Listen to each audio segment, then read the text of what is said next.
Good evening and welcome to the February 11th, 2025 council meeting for the Village of Holly. I would like to call this meeting to order.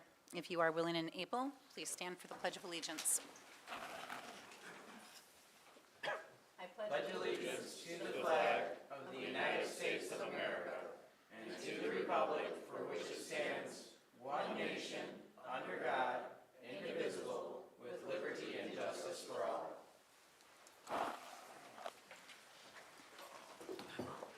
Clerk, please call the roll. Weinbrenner, Here. Wendell, Here. Ryan, Here. Koskela, Here. Cole. Here. Kyrie is excused. Brandon, Here. We have a quorum. This brings us to the approval of consent agenda. All items listed under consent agenda are considered to be routine and non-controversial by the Village Council and will be approved by one motion. There will be no separate discussion. If discussion is desired, that item will be removed from the consent agenda and discussed separately immediately after consent agenda approval in its normal sequence on the regular agenda. Do I hear a motion to approve the consent agenda? I motion to approve the consent agenda I'll as it second is it. stated. We have a motion by Wendell and a second by Weinbrenner. Discussion? Please call the roll. Koskela, Yes. Weinbrenner, Yes. Cole, Yes. Wendell, Yes. Brandon. Yes. We have- Yes. Motion carried.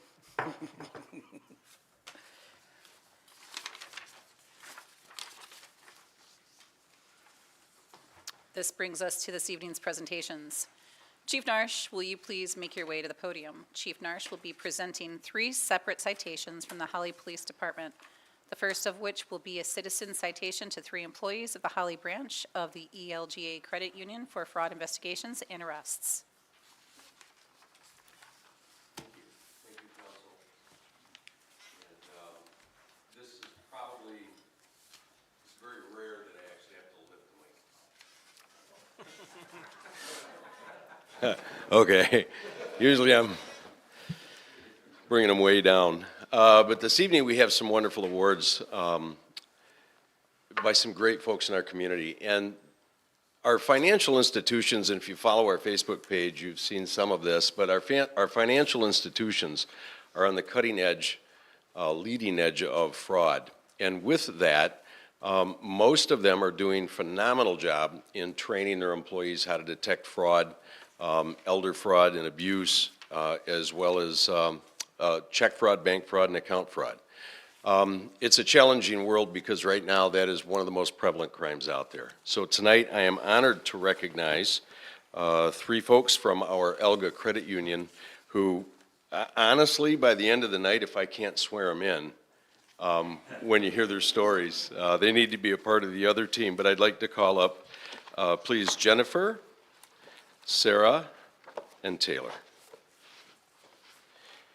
And as I do,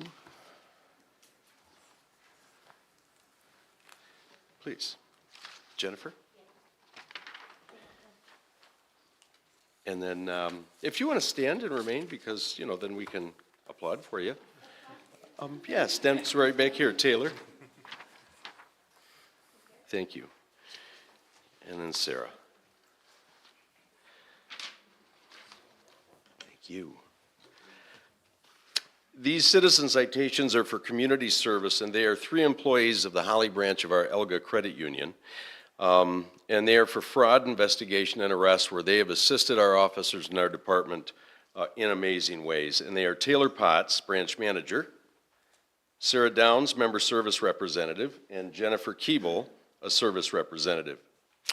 So I'm going to start with 2, but then I'll surprise you with a 3rd. But on December 20th of 2024, and again on January 17 of 2025, employees of the Holly ELGA Credit Union were routinely serving customers when persons who were the focus of interfinancial fraud alerts entered the building and attempted to cash large value financial documents. The employees immediately recognized their behavior from their training and from their alerts, and the methods that were consistent with fraud. The employees deployed techniques to slow the transaction while communicating their suspicions within their organization and contacting law enforcement, providing detailed descriptions of the suspects and their methods. This allowed law enforcement to arrive and make arrests, and each of their suspicions were 100% spot on. All of them, your attention to training and awareness to fraud alerts combined with your professional and calm conduct aided the Holly Police Department to deter crime and quickly detain and arrest multiple fraud suspects that led to solving numerous fraud investigations at several other Michigan and national financial institutions. So it's one thing to recognize fraud, and it's another to do it almost on a daily basis. So I'm literally at home typing this up, and I get a phone call from Officer Godatier on Wednesday, right? Wednesday? And same team. Another individual came in. That one's up on social media tonight. If you look at our Facebook page, you'll see the great work they did. Again, they detected some fraud alerts. They brought up an account. This one was a little different. They were trying to access an account. They brought up the image of the account. They didn't match. They contacted law enforcement. As it turns out, this individual is actually a key player in a national organized crime syndicate out of New York. And this individual has had multiple visits from federal investigators across the country as he sits at the Oakland County Jail. So these frauds don't just protect Holly citizens. We've closed probably 20 cases in Michigan where they had video surveillance of the 3 suspects that they've assisted us in capturing. So all of those communities are now reaching out to us. They're filing charges, and these individuals are being charged. So you're stopping fraud, and you're making Holly safe. Thank you. Thank you.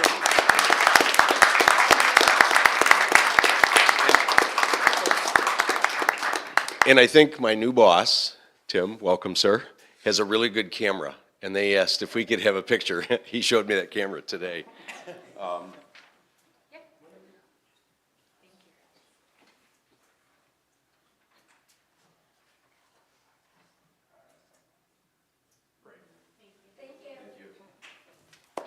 Thank you, ladies.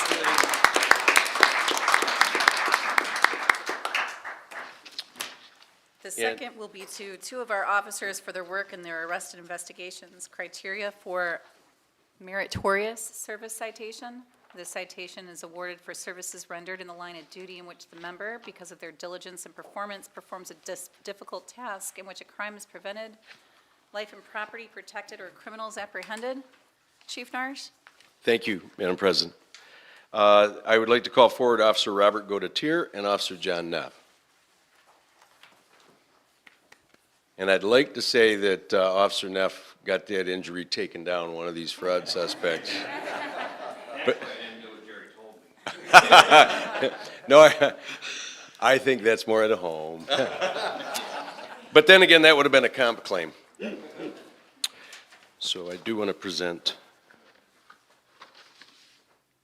Thank you, sir.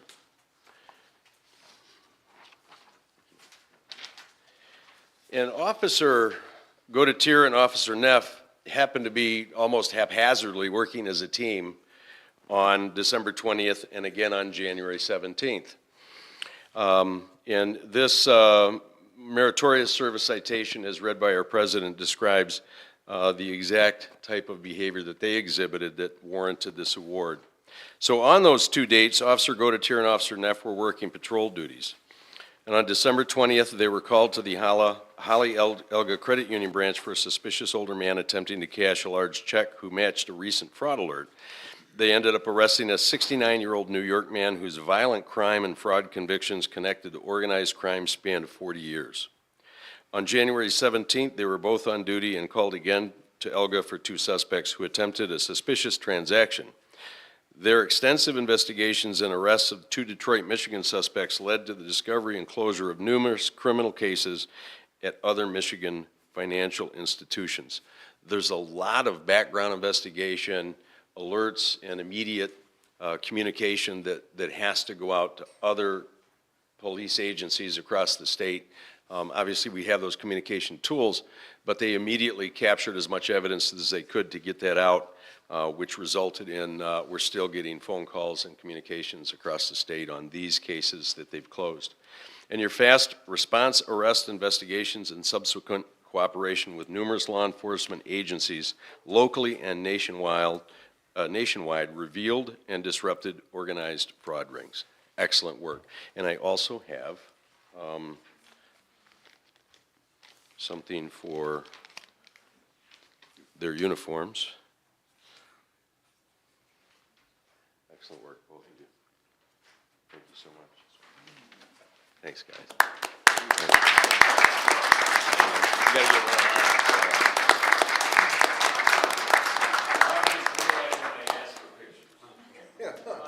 He likes it.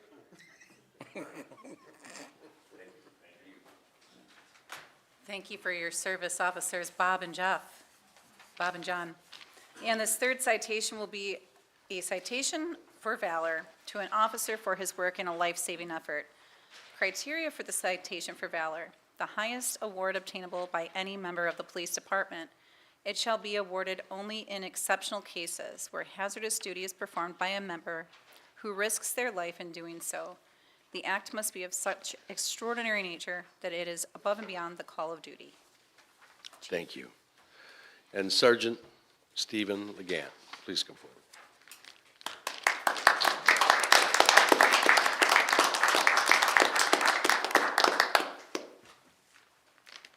Thank you, sir. On January 24th, 2025, at about 8:23 a.m., Sergeant Stephen Legant was running stationary radar for East Maple Street traffic near Cogshall.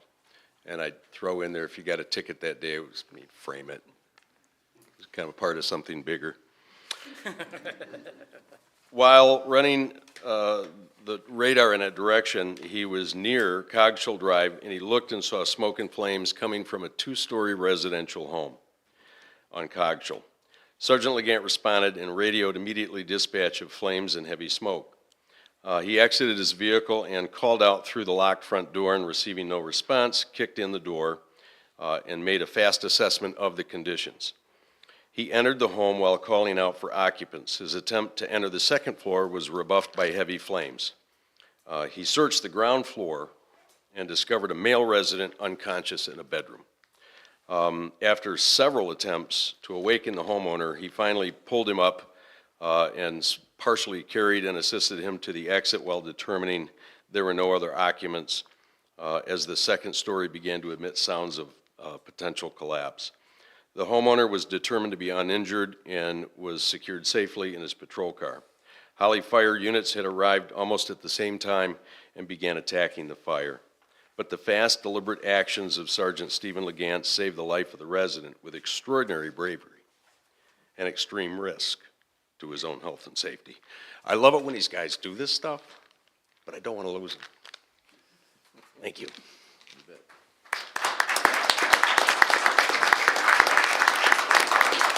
Wait. You're not getting away that easy. I get to stand next to guys about the same height.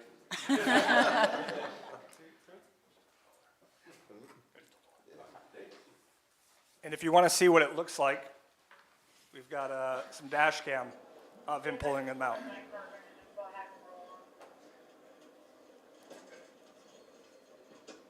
This is the second responding officer. Sergeant Legant, at this point, is already inside the home. Did we get the personnel yet?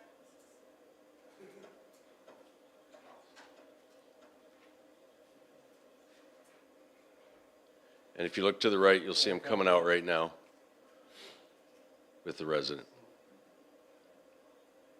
And there wasn't much air left inside that house. And you can tell why you walked out. Thank you again. Thank you. Thank you. Thank you, Chief.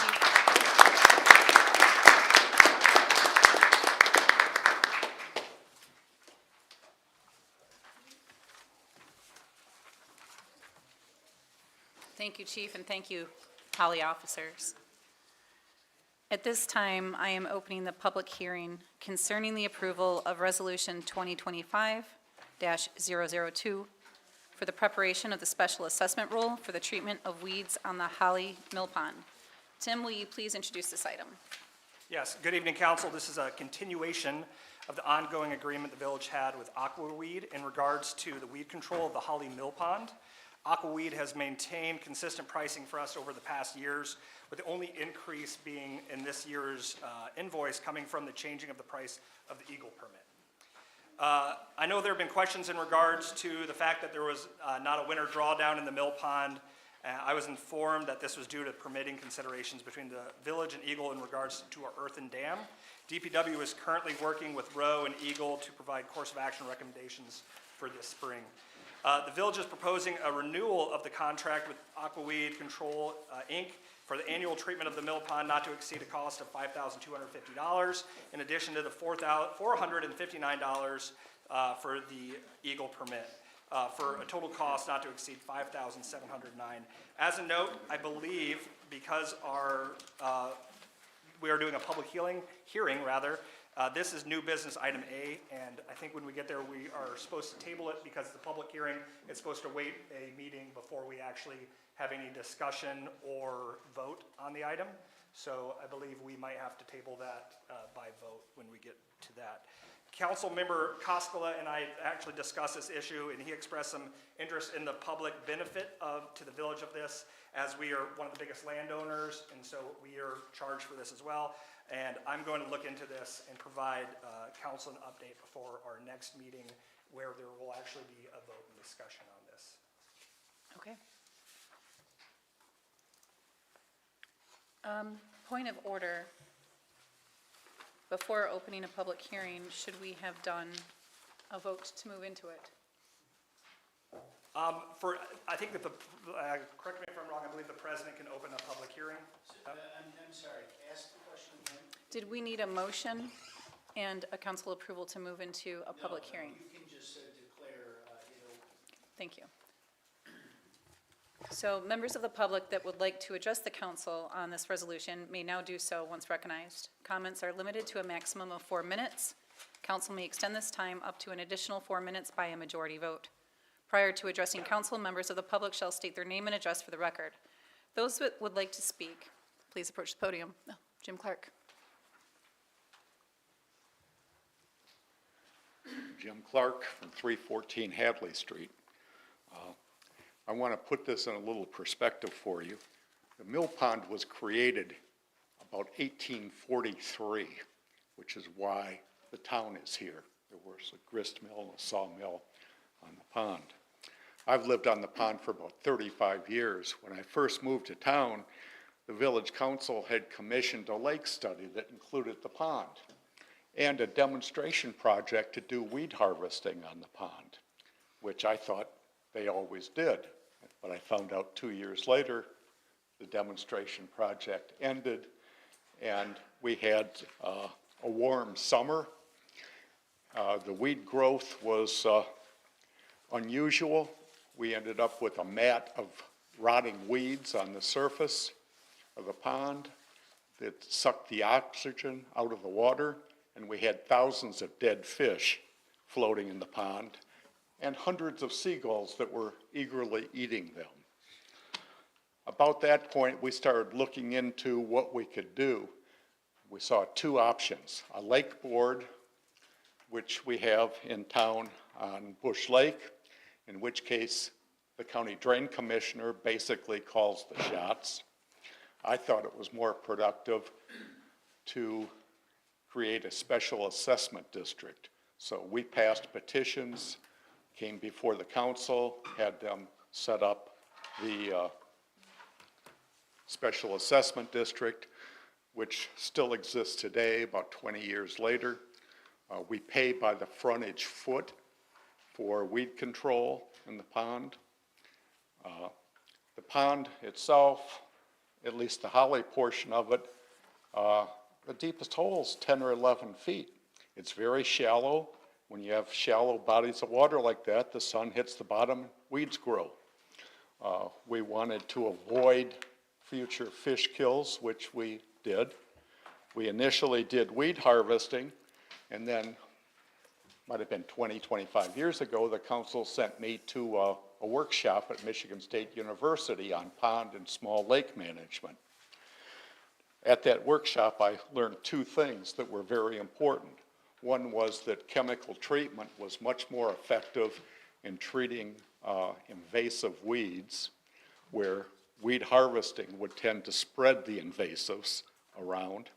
And the other thing I learned was that if you did winter drawdowns, there's three potential benefits to that. One is the perimeter of the pond is exposed and may freeze depending on winter conditions, which can inhibit future weed growth around the edges.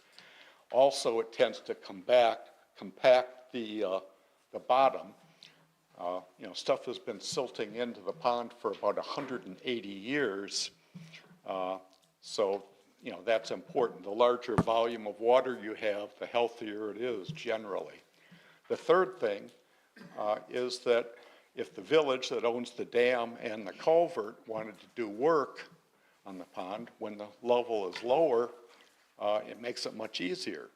I personally have a floating dock that I had hoped I could do some work on this winter when it was conveniently sitting on the bottom of the pond, and I could just walk right around it without getting wet.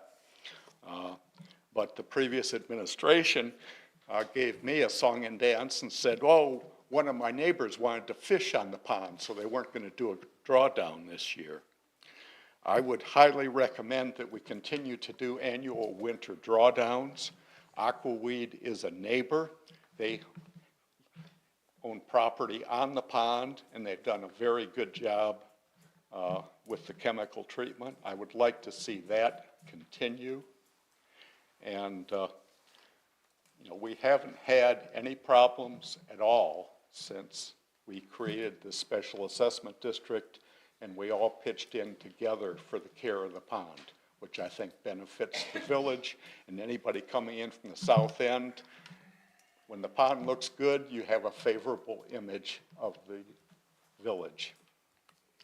If anybody would like any details on the pond, I would be happy to provide them. I've got a file about 5 inches thick at home, including the lake study that was done in the late 80s. And I would share that information with anybody who's curious. Thank you. Thank you, Jim. Sherilyn? I'm Sherilyn Everly. I live at 314 Hadley Street, and I wanted to address your comment, Jim, about the public value of the dam and whatnot. We have a wonderful example right up the river of what it takes to remove a dam. Springfield Township and the Oakland County Road Commission removed theirs, and if you go online, they actually have a timeline, how long it took, how much input, where the money, I think it was $6 million by the time they were almost done. So taking it out doesn't stop your responsibilities. What I'd like to see is how could we think creatively. I like to think in terms of community benefit and sustainability, and there's a means of creating power right there. We've got 2 outlets on the mill pond. If we could engage some brighter minds, maybe we could run lights in the park or, provide some kind of electricity for that end of town. It doesn't have to be a lose-lose. So, thank you. Thank you for taking the time. Welcome. Thank you. Thank you, Sherilyn. Is there any further public comment? Mr. Love?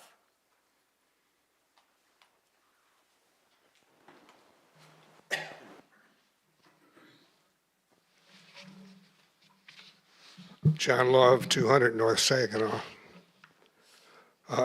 I'm here to talk about the violation of the Supreme Court decision on the water bill. Mr. Love, we Yeah. are currently in an open hearing regarding the mill pond. Oh, I'm sorry. That's okay. Well, when you're done with that, I'll continue.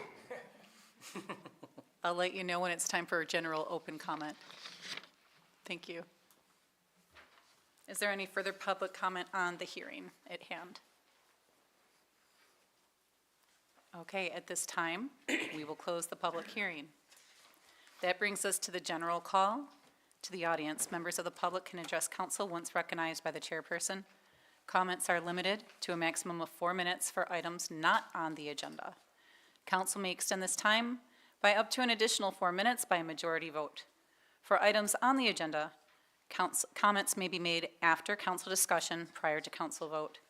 Prior to addressing council, members of the public shall state their name and address for the record. Do we have any public comment? Mr. Love, please state your name and address for the record. It's still 200 North Saginaw. John Love. Thank you. I wanted to talk about this violation on the Supreme Court case on the water bills. The Supreme Court, in a case Bolt versus the City of Lansing, said that charges for water can only be based on usage. Well, that isn't how they do it here in Holly. There's a fixed rate for every property, whether they have even water or even connected to the water bill. So in other words, say somebody that's a large user pays the same amount as somebody that doesn't even use water. That's illegal. But we still have that system in effect. And I'd be interested to hear what our attorney says. What happened is the village manager, King Jerry, paid $250,000 to a law firm that takes care of the judges and buys them off. That's how it works in Oakland County. So when they did that, they said, okay, you can keep doing this illegal operation. Well, I'd like to see it ended, period. It doesn't even make sense to charge somebody that doesn't even connect it to the water pay a water bill. It's for the debt. It's illegal and a violation of the Supreme Court. So I don't know why they hired this $250,000 attorney, because they pay off the judges, and our local attorney wouldn't have that kind of ability to have the law distorted in the way that it is. So I'd like to have you correct that so that people that use the water pay the water tax, not tax, the water debt. That's the way it should be. So if you have somebody that's swimming there, filling their swimming pool, or a business that uses a lot of water pays more of the debt than somebody that just has an empty lot, or somebody that's a widow, an orphan, they only use a small amount of water. It should be based on usage, period. So please correct this violation, and I would be very interested to see what the village attorney has to say about what took place. $250,000 to the law firm that was spent by King Jerry. So please fix this wrong and charge people only based on usage. Thank you, Mr. Love. Is there any further public comment?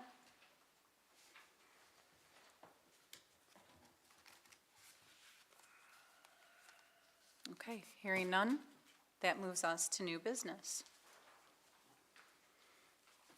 So as already mentioned, item A should be tabled until our March meeting for discussion and vote. Madam President, we're going to just need to take a vote on that. Yes. I'm getting tabling it. Do I hear a first? I'll make the motion to table the approval of resolution 2025-002 into the March meeting. Motion by Ryan. Do I hear a second? Second. Was that Cascella? It was. Thank you. Lisa, will you please do roll vote, please? Sure. Weinbrenner, Yes. Pascala, Yes. Wendell, Yes. Ryan, Yes. Cole, Yes. Brandon. Yes. Motion carried. And Lisa, will you please read item B? Consideration of the approval of resolution 2025-005, confirming the village president's appointment of Tarina Greenway to the Village of Holly Downtown Development Authority for a term ending April 2026. Do I have a first to consider item B?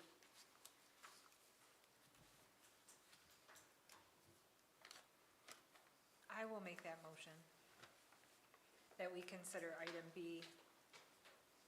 We have a motion by Cole. Do I have a second? I'll second that motion. We have a second by Weinbrenner. Any discussion?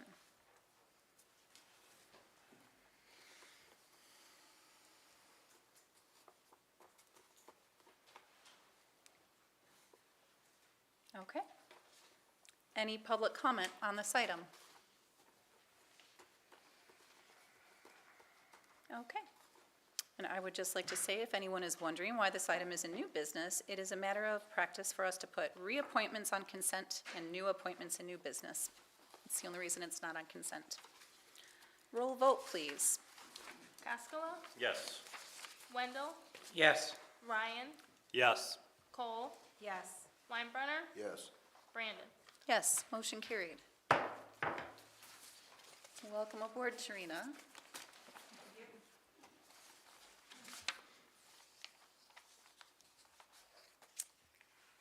Let's see. Lisa, will you please read item C? Consideration by council of the approval of resolution 2025-006, reaffirming the duty of the Village of Holly to protect its residents from discrimination based on race, ethnicity, sex, age, language, religion, or lack thereof, mental or physical disability, sexual orientation, or gender identity. Do I have a first to consider item C? I will make that motion. We have a first, we have a motion by Cole. Do I have a second? I'll second. We have a second by Ryan. Any discussion? Wendell? Just by you're reaffirming the duty of the Holly Village to protect its residents against discrimination. I don't have any feelings of discrimination against anything like that. I'm just curious as to why we're reaffirming it. Is it not already in our bylaws or whatever, or? The reaffirmation is in regards to protecting its residents economically, socially, and culturally.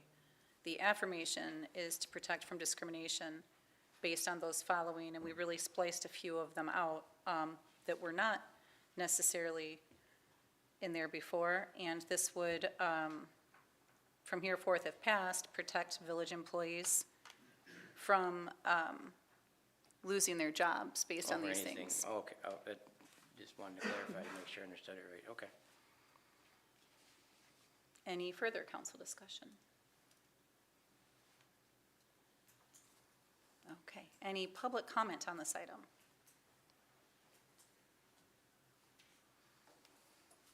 Okay, seeing none. Clerk, please call the roll. Wendell, Yes. Ryan, Yes. Cole, Yes. Weinbrenner, Yes. Cascola, Yes. Brandon. Yes, motion carried. Since it has been approved, I will read the resolution aloud.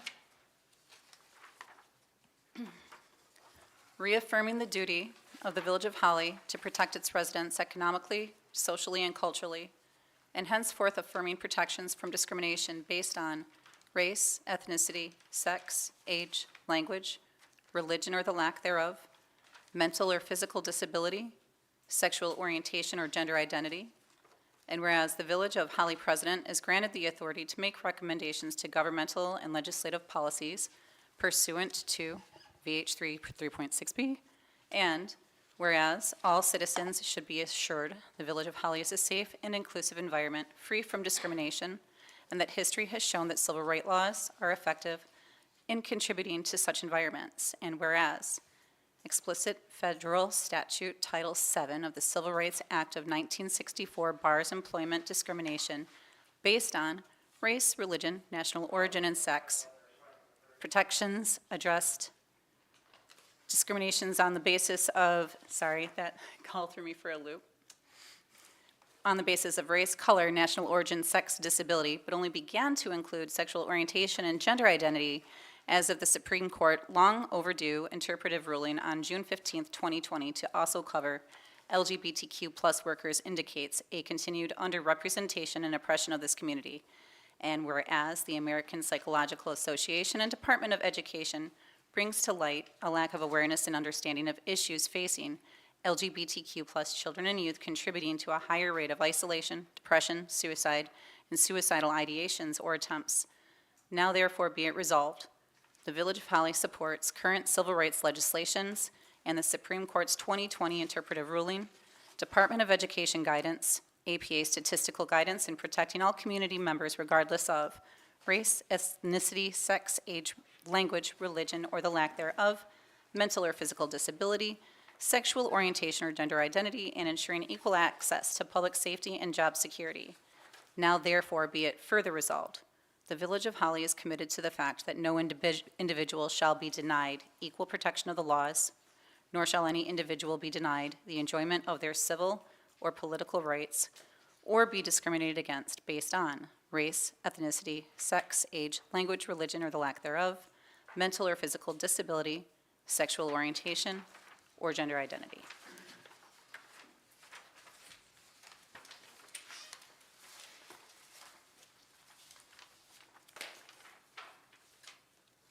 Lisa, will you please read item D? Consideration by council for the approval of the Battle Alley Swing Event in partnership with Main Street Holly and waiver of application fee. Tim, would you please introduce this item? Yes, Madam President. On January 13th, Mr. Eli Wacker of the Dance Project presented a social dance program to the DDA board consisting of dance lessons and social dance to take place in Battle Alley. The event would take place on the second Friday of every month from April through November, be open to the general public, and cost $5 per session. There would be no charge for members of the public that wish to just watch and not participate in the dance lessons. As part of the discussion, Mr. Wacker asked for the DDA to help sponsor the events by paying any cost there might be to use the space in Battle Alley. After discussion, the DDA board did unanimously vote to approve recommendations to Village Council to approve this series of dance lessons. The DDA would partner with a series of community events, and as such, there would be no charge for use of Battle Alley. The alley would remain open to the general public to pass through or to patronize any of the businesses that would be open during event hours. Administration recommends approval. Thank you, Tim. Do I have a first to consider item D? I'd like to make the consideration of item D, the application fee waiver, but with corrections to it, or however we'd say that, because it's got incorrect addresses on all the pieces of paper. On the waiver form, and then it's got on the final sign form, it's got still at 300 Carl Richter Center, I see. so. So that's not the address that the event will be held at, but does that amendment need to be included in the motion? Not if it is, if the maker of the motion simply agrees with it, that's fine. The maker and the person who seconded it. Okay. Because one of them was on the certificate of liability insurance, so I just want to make sure, I have no problem, I just want to make sure we get it adjusted. Okay, we have a motion by Wendell. Do we have a second? I'll second. And we have a second by Ryan. Any discussion? I do have one question. I just want to clarify. It is a paid event for the lessons, but people, general public can go watch, but if you dance, you pay the fee. If you're part of the lesson, that's my understanding. I'm not sure I don't think the event organizer is here tonight. I don't see him. That means no dancing in your seat. That was how I understood it as well. Anyone could watch and listen to the music for free. That section of the street wasn't going to be closed off in a way that would prohibit viewing it or anything. Madam President, Yes. and is it typical to include a waiver of the application fee? The application fee is only because it was late, correct? The waiver of the application fee is because it is a co-sponsored event with the DDA.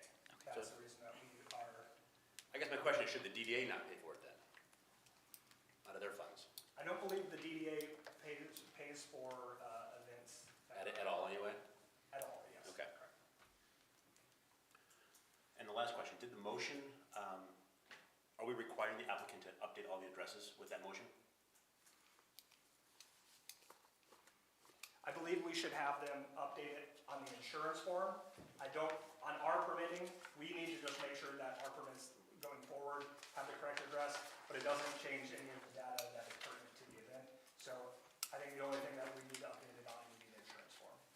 Mr. Wendell, is that how the spirit, does that meet the spirit of your motion? Yes, it does. Thank you. Any further discussion? Any public comment on this item? Clerk, please call the roll. Wendell, Yes. Ryan, Yes. Cole, Yes. Weinbrenner, Yes. Cascola, Yes. Brandon. Yes, motion carried. Lisa, will you please read item E? Consideration by council for approval of Duke's root control to inspect roughly 100 sewer manholes for the cost not to exceed $25,000. Tim, would you please introduce this item? Absolutely. Staff is requesting that Duke's Root Control inspect, as mentioned, 100 manholes of approximately 556 that we have in the village. This is a pilot program that if successful, we will bring a request forward to have the remaining done. The importance of this is these inspections should give us an understanding of the current conditions of our manholes and the needs for replacement, and also will allow the DPW staff to prioritize any kind of improvements. DPW Director Clausen is here to answer any specific questions you might have on this one. Okay. Do I have a first to consider item E?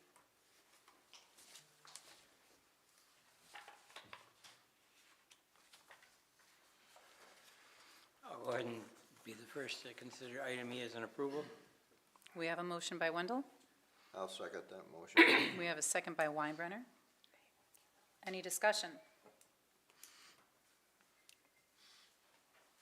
Wendell? Are they just shooting cameras down it basically to camera the lines underneath the manholes, or are they cleaning anything up, or?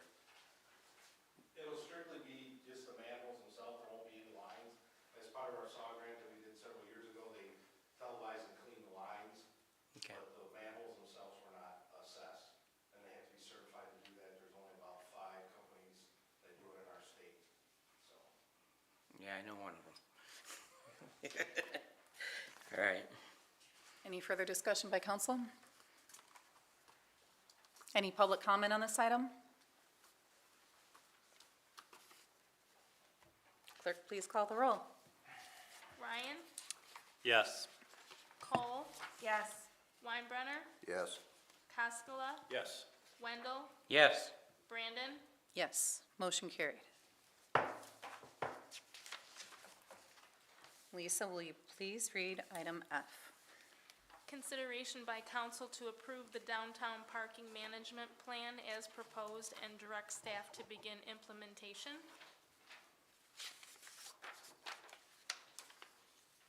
Tim, will you please introduce this item? Yes, and as I'm doing so, Chief Narsh, if you want to approach the podium too, because I'm sure we might have some questions. So this proposal is presented to council in the culmination of the efforts by Chief Narsh and staff to provide intentionality to an otherwise unregulated parking infrastructure in our downtown area.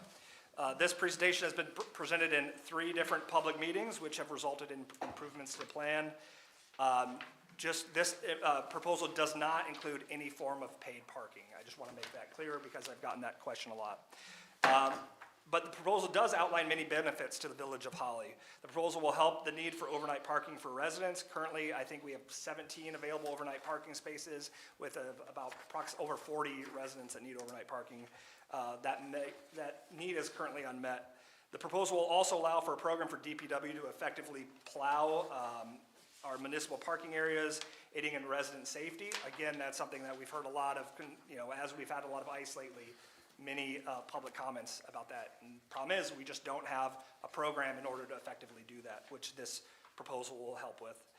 When implemented, it will reduce traffic congestion as parking spaces are used more effectively, which would hopefully result in smoother traffic flow. By allowing access to businesses, it will encourage visitors and residents to shop and eat locally, encouraging economic growth. I know that anyone that watched the DDA meeting last night, there was some talk about this. We confirmed with the DDA chair that they do not believe it is needed to come back to them for review. I also want to address that this is not in the final form yet. What we're looking at for approval from council is for Chief to continue working through the process so we can begin the legal review of ordinance changes that may need to occur, begin discussions with parking management companies, and start the next level of the planning process. If approved, a few more items will be coming back to council for approval, such as the adoption of any required ordinance changes, contracting of management software or staff, parking lot naming conventions, and of course, any costs that would be associated with this plan moving forward would be brought back to council according with our bidding and purchasing policy. Chief Narsh is available to answer any further questions on this agenda item. Thank you, sir. So you may ask Chief Narsh, council, you may ask Chief Narsh questions now before we do our first and second before discussion, just as part of the introduction. So if you have any questions for Narsh, now is the time. Chief Narsh, item number 5, question, how would it improve the handicap parking? Presently, we don't meet ADA requirements for handicap parking downtown. We don't have any handicap parking on street. What we are going to do, so we are a part of, it's called the Transportation Improvement Association of Michigan. And so as a result of that, we can get traffic studies at no cost to us. So they're going to come in. That's part of, if this is adopted tonight, I'll shoot an email tomorrow. What they do is they'll come out and assess our street parking numbers and locations, and then determine on ADA requirements how many handicapped street parking we need. And usually it's placed on the ends so they can get out and be able to get, away from other cars and vehicles. But they'll assess that. I also want to review our parking lots. Some of the parking lots have kind of changed shape and structure, so I want an ADA review on those as well. So that would be another final plan that we would bring back. Many of these things are kind of things that, once adopted, we're going to start moving forward to just bring us up to ADA compliance and other legal compliances. So right now, we're not really at ADA compliance? Correct.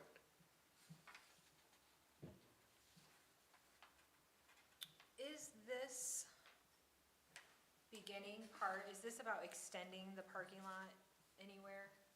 No. Or creating new parking lots anywhere? That's a kind of like a bonus thing, and I can talk about that. The idea of this is we had a couple of issues that were kind of pressing is the on-street management of parking. That's the most vital parking in any community is your on-street. And wherever you go, usually it's regulated by meters or by a time limit. I'm about as anti-meter individual as you can get. In a former life in another community, I was successful in getting our council to rip them all out. I'm not a big fan of punishment parking, paid parking. However, so everything about this is free parking. But what brought it up was the need to have better use of our overnight parking. Presently, we have 19 spaces. Manager Price is very close on that. We have 19 spaces designated. I've had concern from other business owners that the place they're designated is actually the closest spaces next to the alleyways or the businesses. So if business owners, employees are going to be moved to those parking lots, that would be better parking for businesses or even customers. So those are all things that we can roll into this. But we have 33 rental units, including some short-term rental. So if you had 2 cars at each rental, you've got 66 cars. We have 19 spaces. All of those are pretty much full, so technically, the way our ordinance is presently written, we could write about 50 of those cars tickets 365 days a year. So I had to suspend parking enforcement for overnight violations because it's not fair.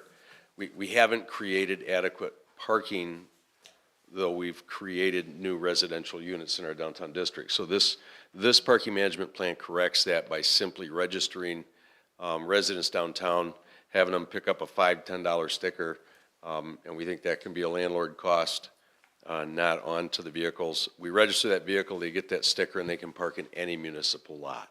Now, there's no restriction on which lot you're in, and it takes away specific spaces just designated kind of opens up the free flow of those lots. We don't have that now. They have to be in one of two places, and it doesn't fit. So those were really the originating basis for this, and then also being able to have a communication system with everybody who is an overnight parking guest, because technically that's just some. All of our parking lots now have no parking 3 to 6 a.m. That's always been there. That will continue other than permitted parking, and that's the way we would word it. We can actually reduce signage in our parking lots, have one sign as you enter that just says the name of the lot, and that's whatever council or however, there could be some fun ways of naming those. Then under that would be just the rules of that lot. No parking 3 to 6 a.m. except by permit, permitted parking. So it reduces a lot of the signage in and around the lots. And then the same is on the on-street. And I know this is a question, so and I'm kind of rambling on it, but I know these are questions that'll come up, and I think it's easy to answer. Is the on-street, again, I don't like signs. I think sign pollution is site pollution, and it's kind of ugly. So the folks down at Transportation Improvement Authority are really good at that. They'll come in and look at the wording on where those signs would be and then what the spacing is. So there's a uniform traffic control laws in Michigan and devices, and that tells us what signs have to look like. Stop signs have to be red with the, so that's universal across the United States and across Michigan. They're going to they'll guide us on the colors, the size, the wording, and how far apart. So we're not going to have signs in front of every parking spot. You'd have them probably at each end where you'd enter on the street, and we could actually put those on the decorative poles with a decorative mounting, and you almost don't see them.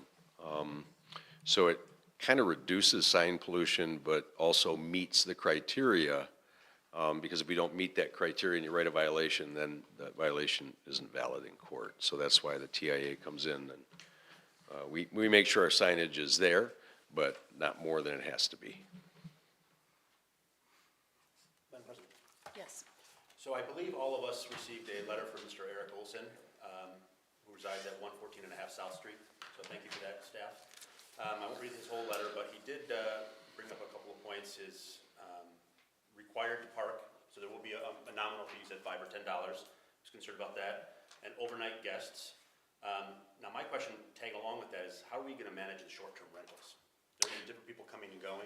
Short-term rentals, we're going to work directly with the short-term rental owners. And the reason they're going to want to work with us is if they don't, then all of their tenants get tickets. And then they're going to go in and tag them and put, 1 star, wasn't told. So what they're going to do, instead of having a permanent sticker, a lot of communities that have short-term rentals, how they do this, this is a common kind of overnight parking management system in other municipalities our size. I'm not comparing big cities. They'll just print out a piece of paper. We'll have a serial number type system. They'll just print out a piece of paper, and that will go on the dash of the car. So it's a throwaway or drive away, and there's no expense lost. And thank you, Chief. And tag along with that, I really don't want to have our residents pay another fee. And we have some short-term rentals. If you look on Airbnb or whatnot, it's $200 a night. Is it possible to not charge our residents anything? That's going to be a very simple sticker. And if you're using the proper for commercial purposes, they would be the ones covering the fees? The sticker isn't the short-term rental. The sticker is... Yes, sir. So what I'm saying is basically the residents that have the sticker, they're going to get 1 sticker and they're done. So don't even charge them, just charge the short-term rentals. We can do whatever I think council and management takes a look at, but if council would choose that path, we can do whatever. The idea of the sticker is, I view parking management in a downtown district. So we have an 1865 downtown with 2025 business and traffic flow needs. And the infrastructure doesn't always blend. And I think every community, if you go across Oakland County and certainly across Michigan, that's the charm, right?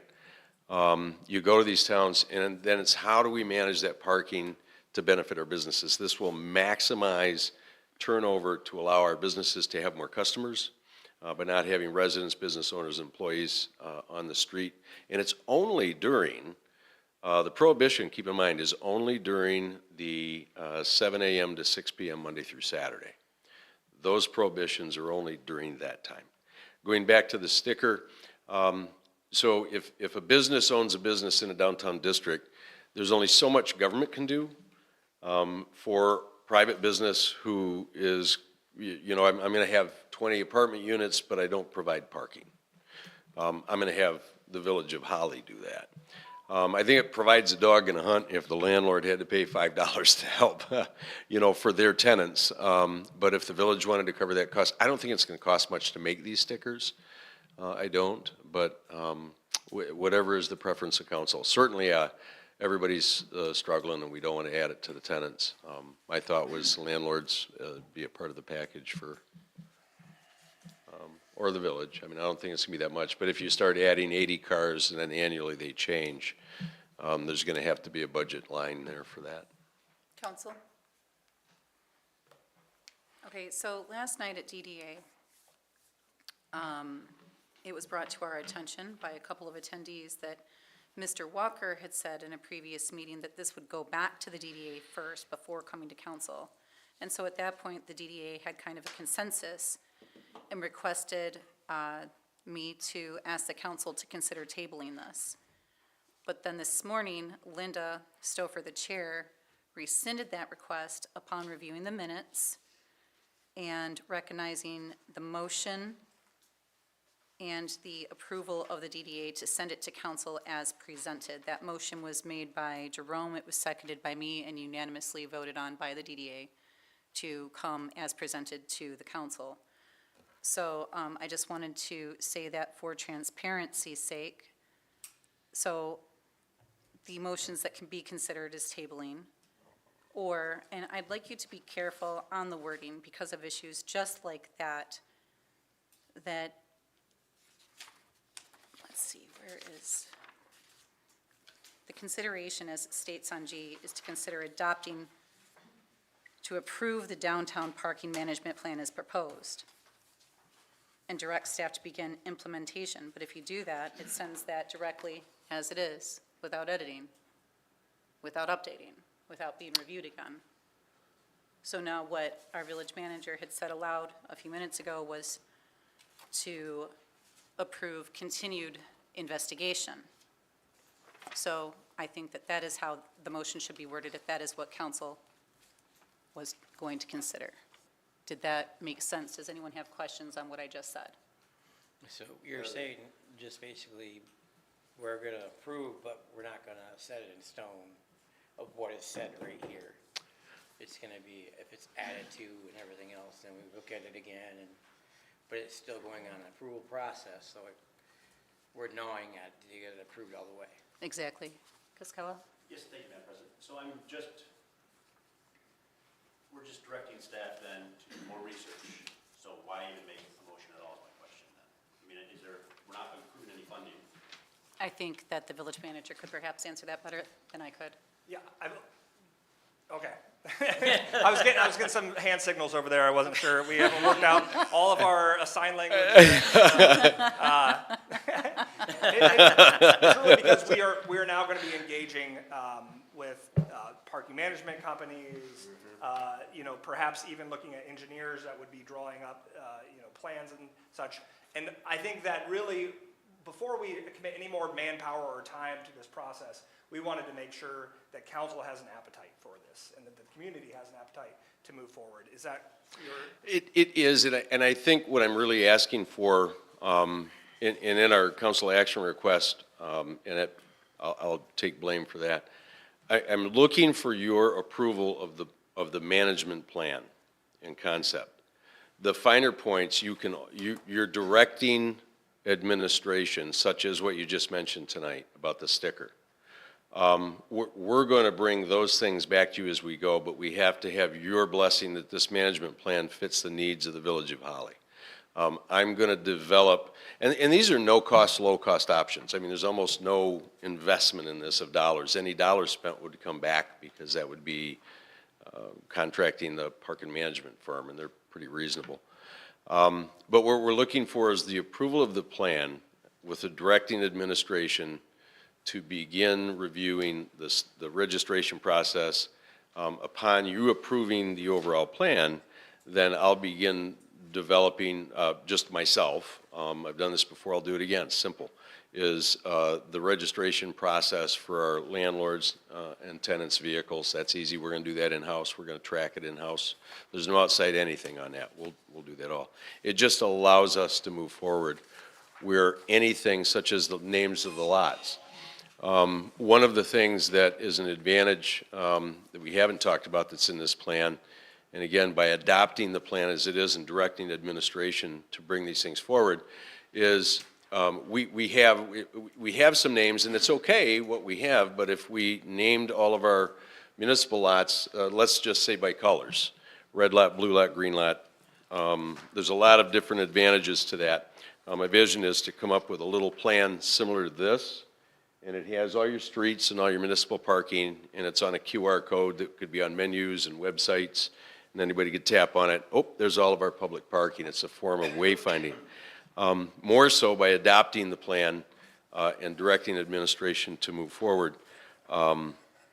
You can limit us on what you'd like us to do. In other words, bring back to council who's going to pay for the stickers. Bring back to council parking enforcement agents or any costs like that, part-time agents.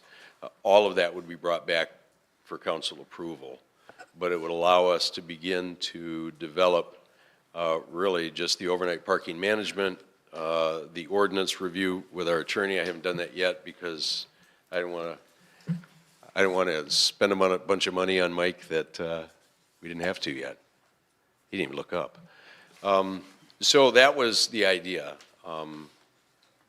And I guess I'm trying to figure out how to word that correctly. But if we're still researching, I don't know what to do with that. Yeah, as we're going to be involving legal review of ordinance and actually getting involved in the process further, I think Chief Narshua just really wanted a clear direction that this is the path that we want to go on. Okay. Council? So I do have a question. If we are making this proposal as intended, I have some issues with like off-street public-private parking and what the private parking lots seem to be creating for private owners. I personally think there could be some work to be laid out here. I have questions about railroad restrictions and land and what we're looking at with some of these private parking lots. If we are we just making recommendations of what is already existing, the existing lots here? The existing lots here. Part of the public-private partnerships, and again, I've used these in the past, what these are is we go to a church. And if we have an event, and it isn't every night, but if there's an event downtown, we'll go to the church and say, what are the times, if you partnered with us, what are the times that we could use your parking lot for an event? Certainly not a Sunday. If they have church services, they're going to say that's not a good day. But if they say, you know what, after 5 p.m. Monday through Friday, that's okay. In kind, and again, I always say these things, but the village would come up with something, whether it's restriping the lot every 5 years or 6 years. So you form an agreement for use. The liability, I mean, I've never actually seen liability. I've worked with these public-private plans for years. They work really well if we have large events downtown, and then we can actually publish them as a public-private. And once that happens, we sign an agreement that they're basically letting us use their car, right, for free. Well, if you don't consider the striping. But then, once that happens with a public-private agreement, now the police department can help them by enforcing overnight parking if vehicles are left in their lot. We can't do that. There's a different way of doing that, I should say. But a simple sign that we put up that just says public parking for these days, these times. The advantage is, again, we go back to having an older town.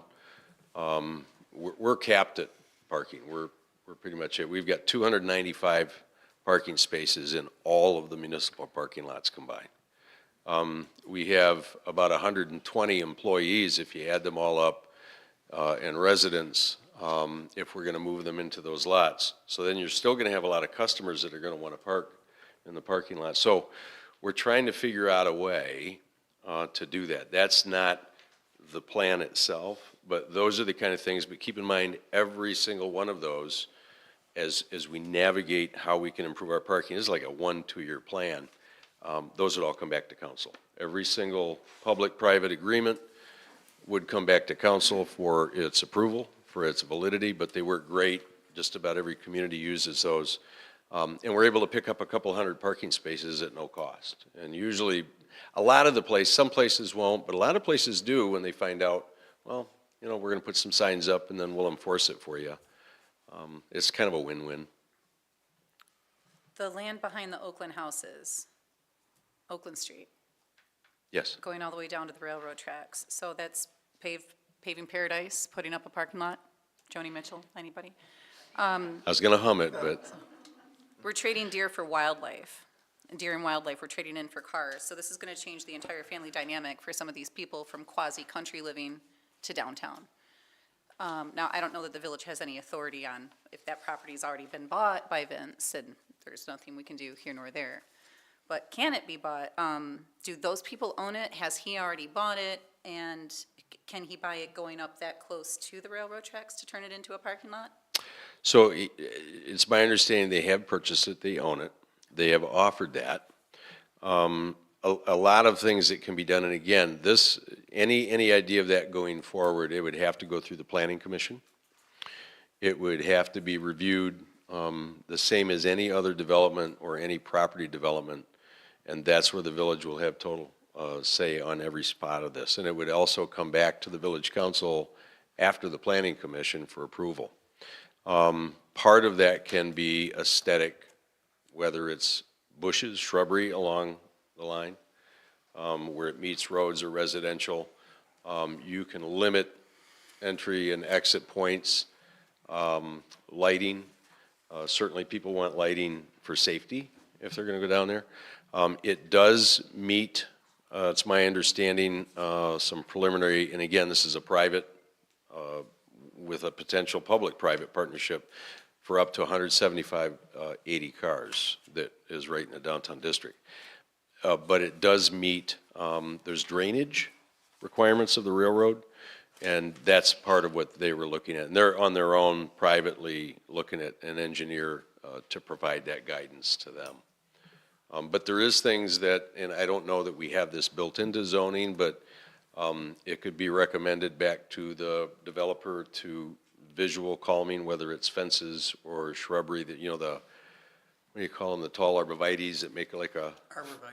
Arborvitae, okay. Like a fence row, any place there is residential or on-street or a visual, there's different things. And I think those drawings, but again, that's not a part of this plan. By adopting this plan, you're not adopting that. That has nothing to do with this plan.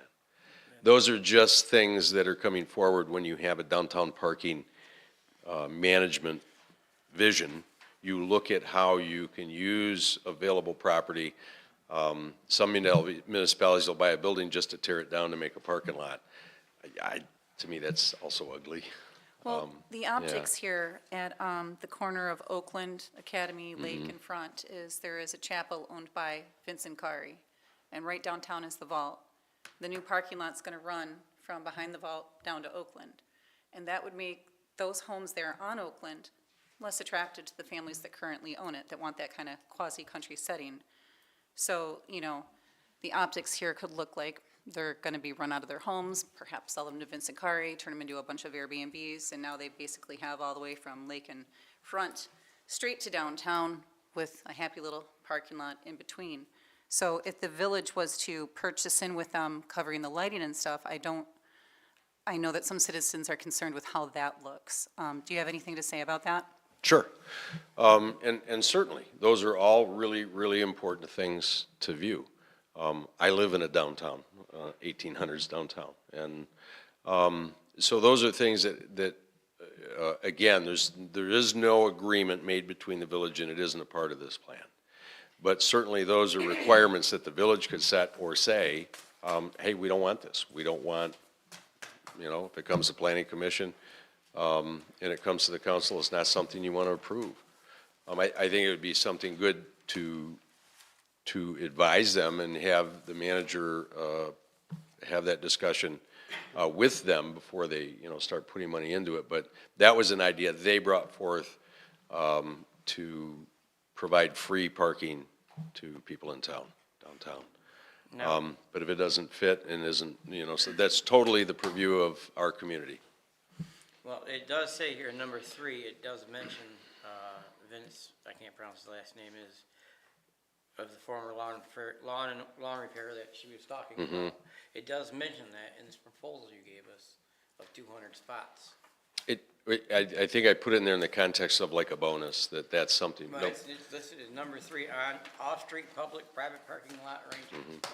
You mentioned something about a church, but there's nothing about a church anywhere on here, but there's definitely that with Vince.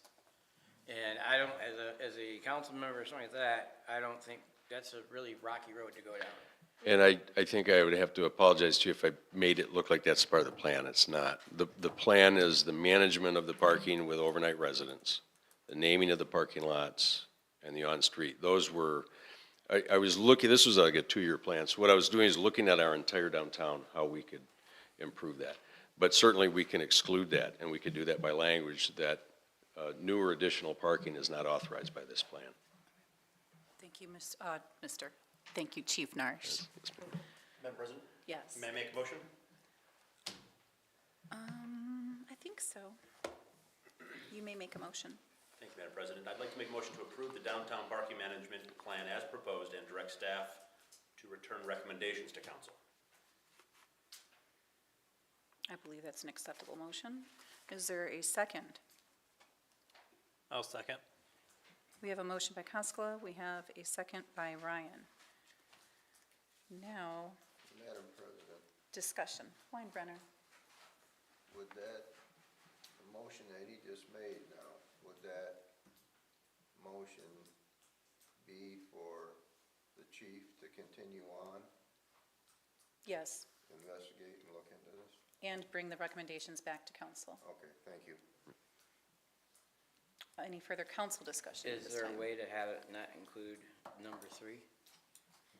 It would come back to us for review, at which point we can say, no, thank you, if number 3 is still there and we didn't want Okay, it. well, just I want to make sure of. Council?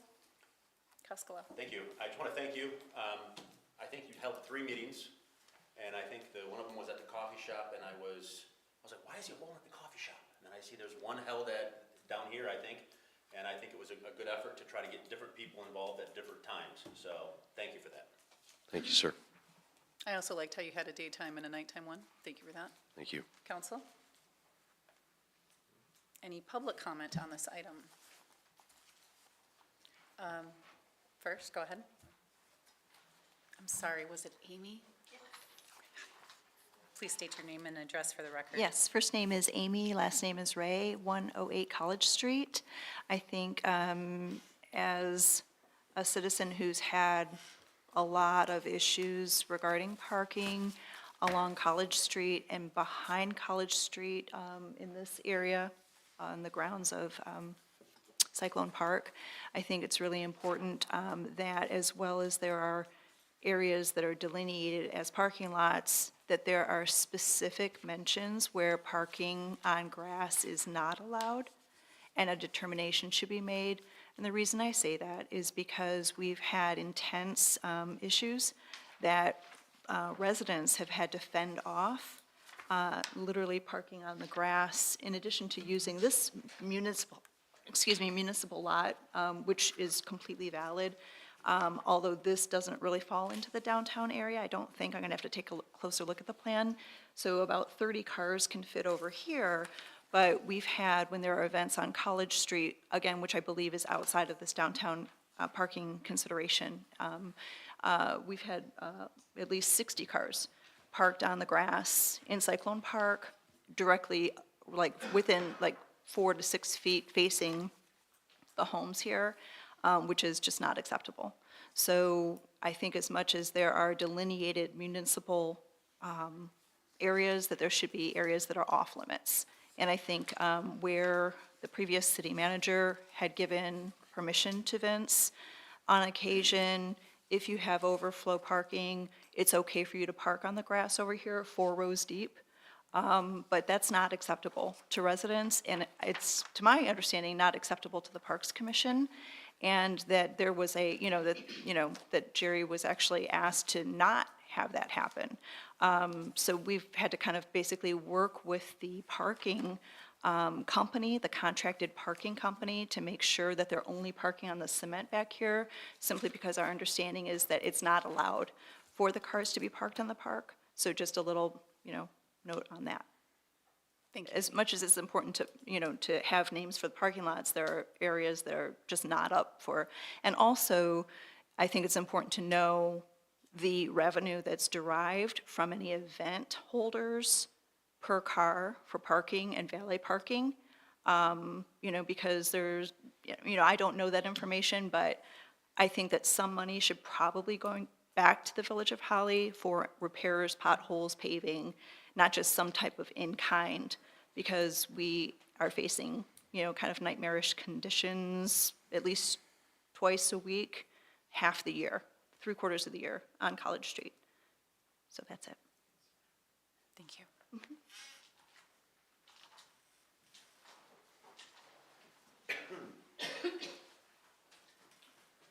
Danny Rasberg, 7287 East Holly Road, in Evening Council. I used to work for the Village of Holly Department of Public Works a few years ago. I took a lot of pride in working for the Department of Public Works, and especially with our snow removal procedures. We took a lot of pride in that. It was very frustrating when we would be out at 2:30 in the morning trying to clear parking lots, and there were cars still parked in every single parking lot downtown. We would have to go back multiple times, multiple days. We would be constantly salting all of these lots. It was very frustrating. We asked our old police chief to try to help start writing tickets, but as it was mentioned before, they can't really write tickets because our parking ordinance kind of goes against that. I'm very happy to hear that we're finally starting to do something, so I urge you guys to push this through so that we can actually start to make a difference in terms of parking. Whatever it is, it needs to happen, because we can't do, the DPW is struggling to do their job effectively because we have cars everywhere. There's no help coming from this. So I'm glad to see that this is finally being spearheaded, because it's been a problem for multiple years. So thank you. Thank you, Daniel. Any other public comment? Sherilyn? Sherilyn Everly from 314 Hadley Street, and I'm sorry I couldn't come to one of your presentations, but I did look over everything. Just a note, keep this in your pocket, 300 square feet is the minimum that you need for a car. So if you're going to put 200 cars in that property, you need 1.5 acres. And I think that it needs to be surveyed and distinctly delineated what is the railroad and what is private. I agree with the comments that were just made about the events having wear and tear on our systems, that I think we are, as residents, unfortunately, bearing more of the brunt of it than we should be. Just in the future for planning, the east side where the CN Railway Yard is that you referred to, the depot is moving over there, and nobody seems to have any questions whether that's going to have impact on that parking or not. And I know that for Market, the railroad already doesn't like us parking there, so I don't even know if that's going to be available in the future. Again, in that area, the Moose is expanding, going to get bigger, probably going to be running events more different times. And then on the other side, on the east side, Holly Township Offices is going to be moving out. Right now, that would probably take 7 cars out, but what's coming in instead? So those are just things I wanted to throw out there for consideration. Thank you, Sherilyn. Anyone else? Angela?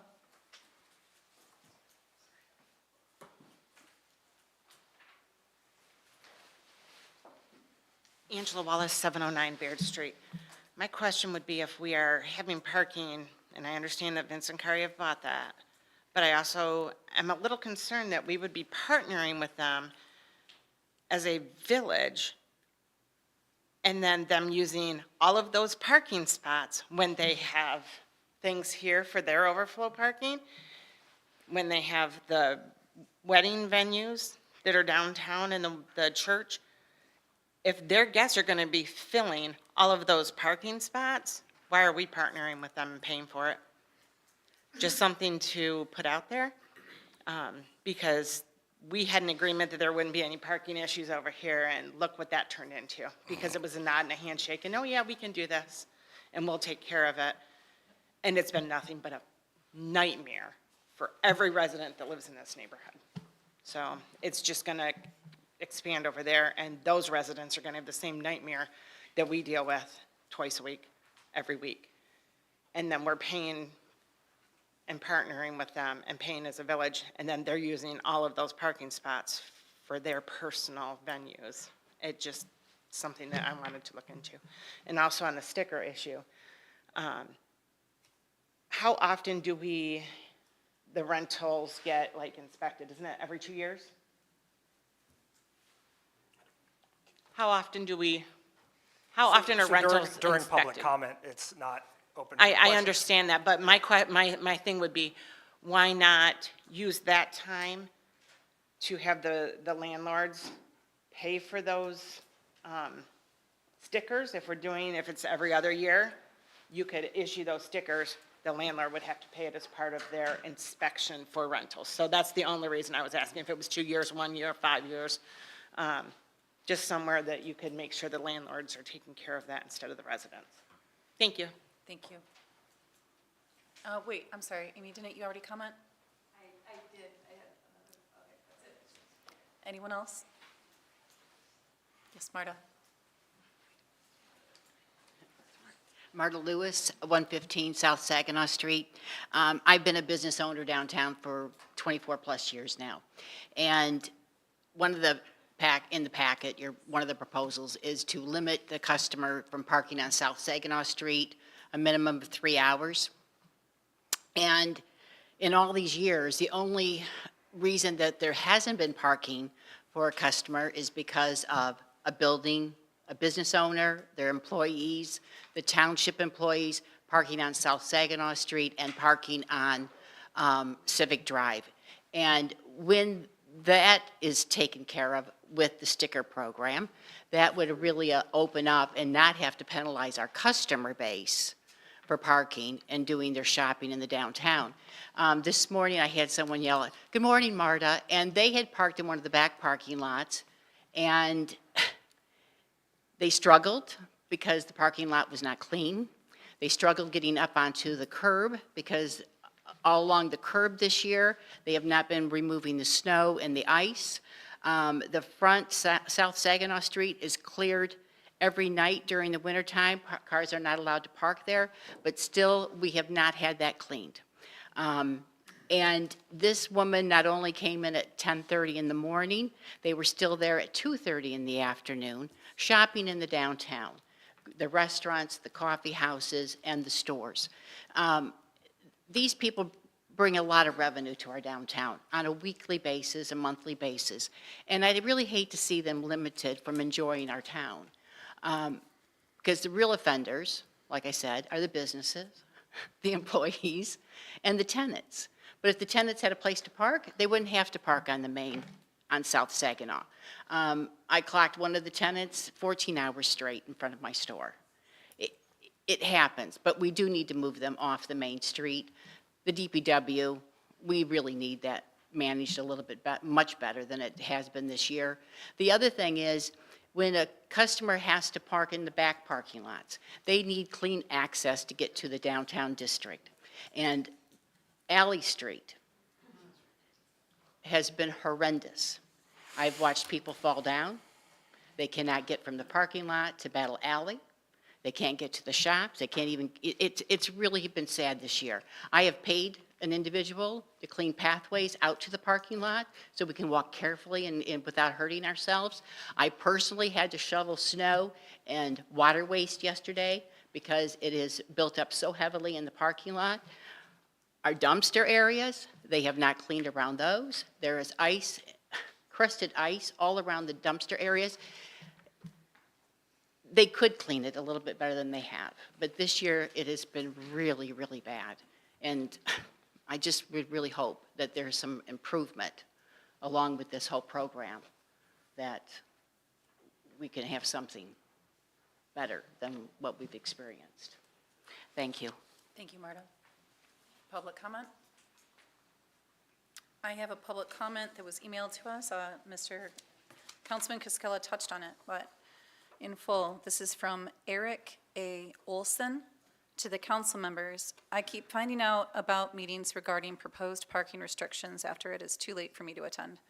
While I'm not opposed to changes to parking, I do find it frustrating that no one seems to have attempted to inform any of the tenants who live downtown.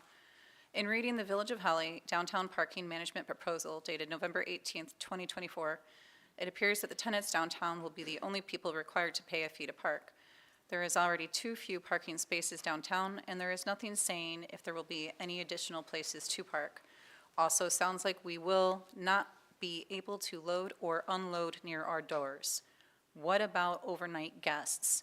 Lots of questions, but no one reaches out to ask our opinions. Please table any discussions until someone reaches out to the people who live downtown and will be most affected.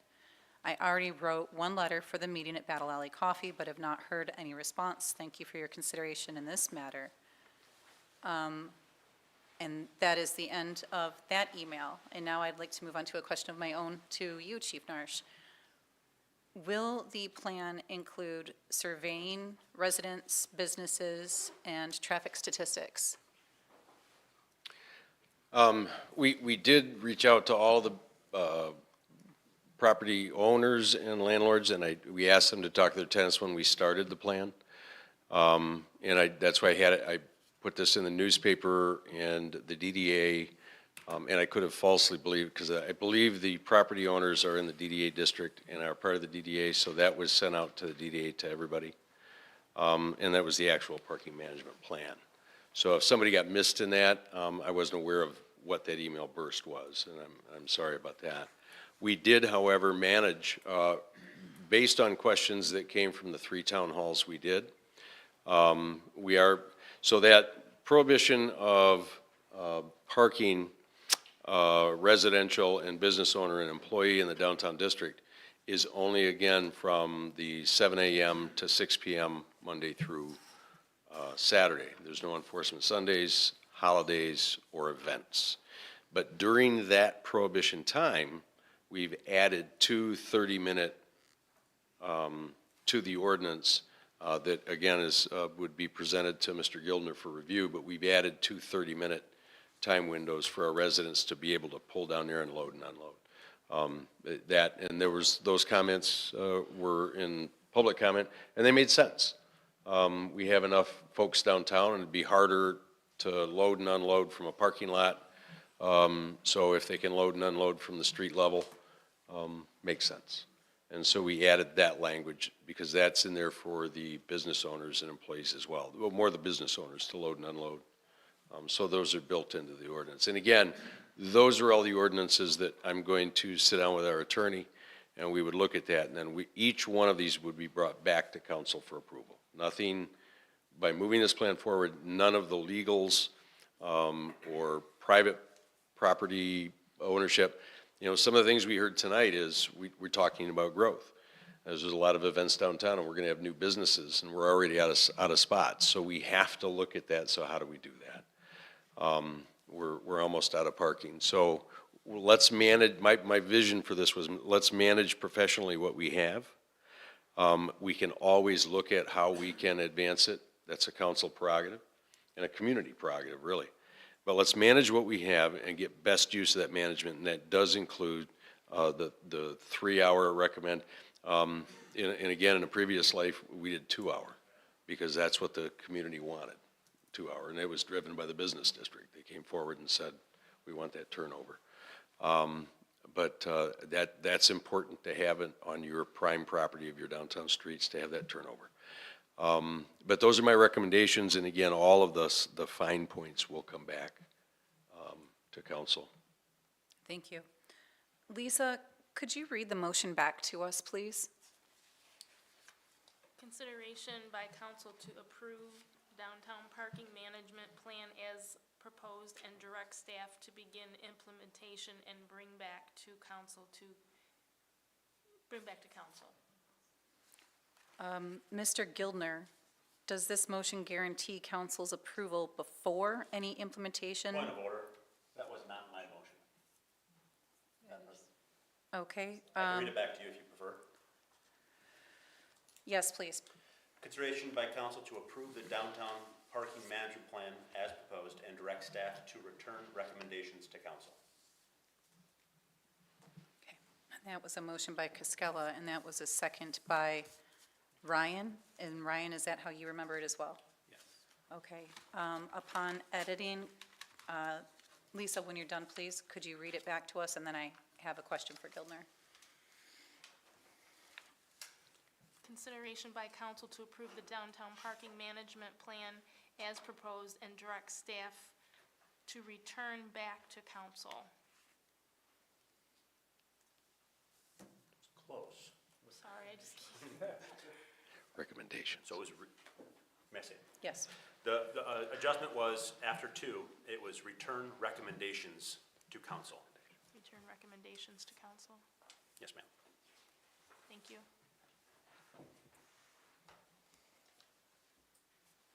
Mr. Gildner, does this motion guarantee that council's approval before any implementation and our approval of any changes? Ask that again.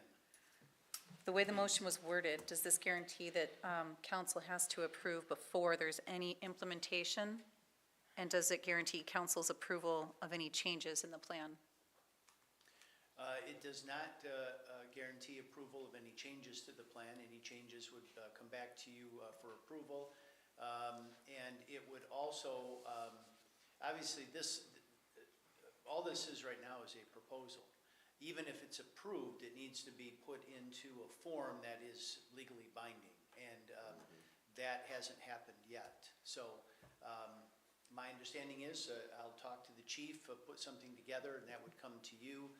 So this moves it forward, but it doesn't bind you. Okay. Okay, thank you for that. Can I ask a clarifying question with that also? Yes. Okay, I do have a clarifying question with that.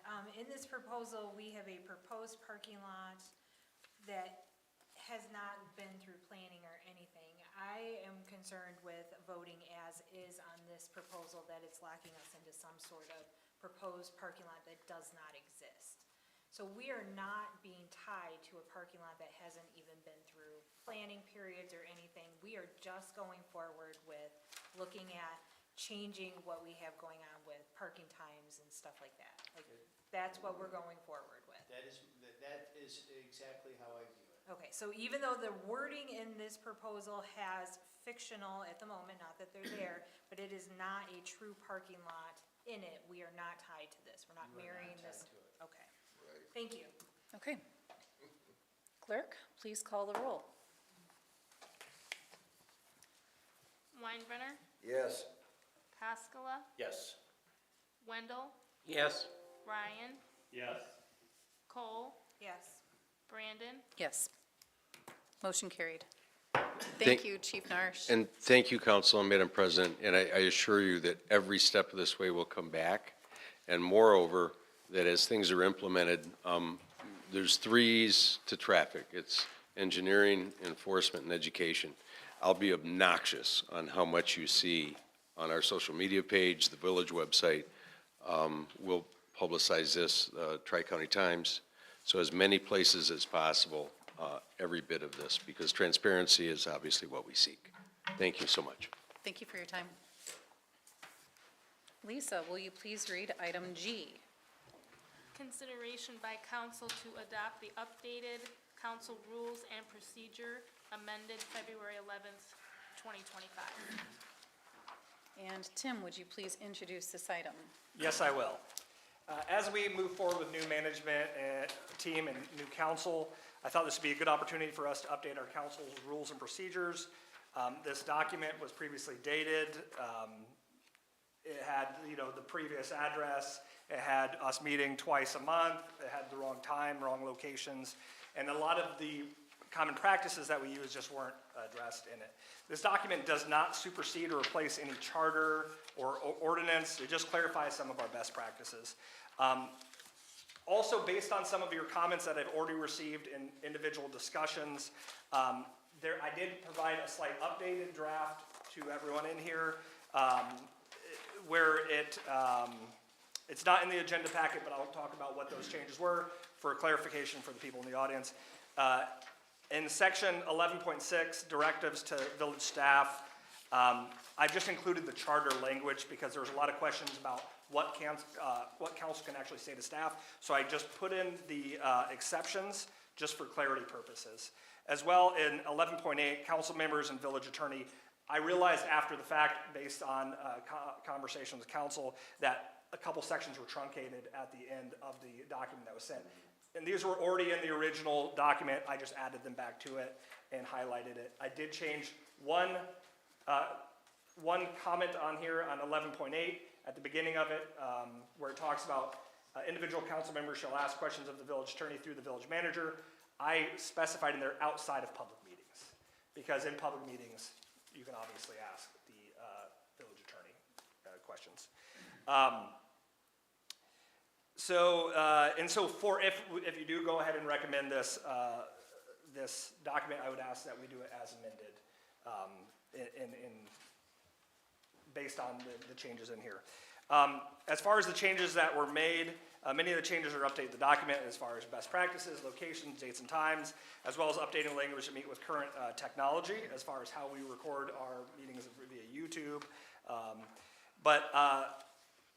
I've also recommended some changes to council proceedings in order to assist in the flow of meetings. The biggest change, and I probably would be the most controversial change, would be having two public comments, one at the beginning and at the meeting and one at the end. The reason many communities choose to use this method is in regards to time management and also to ensure a wider variety of voices are heard, because we have a limited amount of time that we do council meetings. Since public comments would be open to items either on or not on the agenda, we'd also not have to regulate what is said during any of the public comments. It could be whatever is of primary concern to the resident. Of course, these are just recommendations. This is your meetings to conduct as you will in regards to charter, and so we can amend this however you would like. Thank you for pointing all of those things out. I wanted to make sure that council was directly aware in case you didn't read every single word in the document, being that it is fairly long. So in order to open up discussion, do I have a first to consider item G? Madam President, I'd like to make a motion, but I'd like to make an amendment to the amendment. So how do we do that? Do you want me to just? Maybe since Tim gave an introduction, we can count some of this discussion as introduction discussion. Go ahead. First, let's talk about it before you make a motion. Okay, so 11.2 on page 10. So this indicates basically it's the manager's discretion who comes to the meetings. So for the past 4 years I've been attending meetings, we've had all of our department heads. And for the most part, they don't do much, okay? I'm not saying, their presence is greatly appreciated, but I think they can be doing better things with their time than being here for the most part.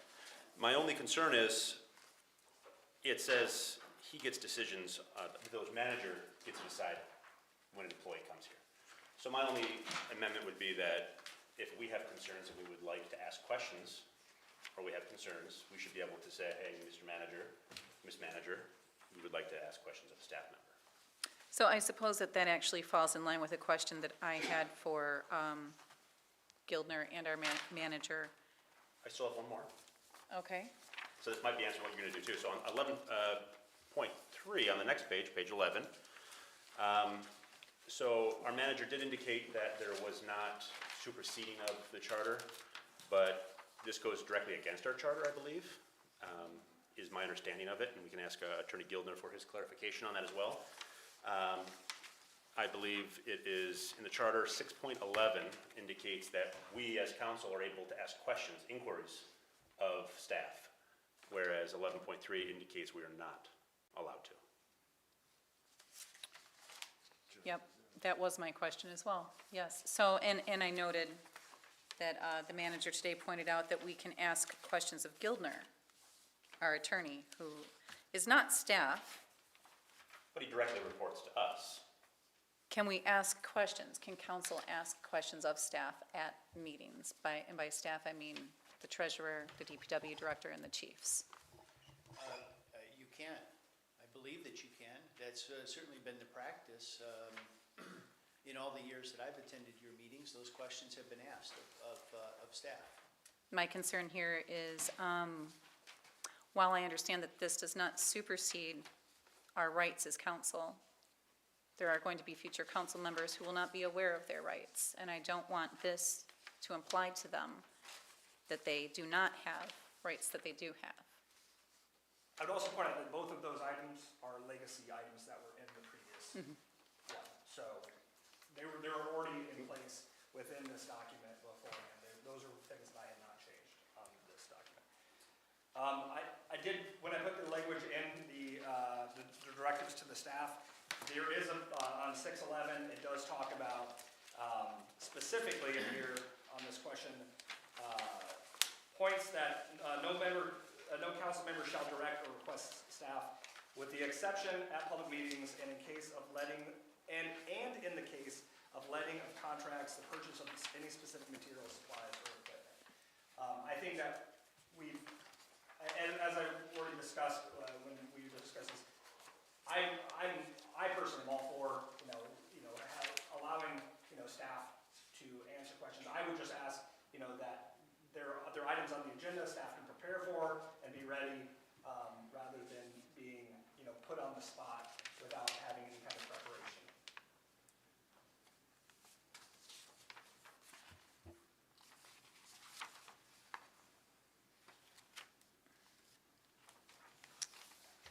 So, much like you did in 11.6 with highlighting our rights, is there a way that you could do that after 11.3? That way your request for a more efficient process is tended to, but it's also apparent to council what the rights are. Yes, we could absolutely put the charter language right.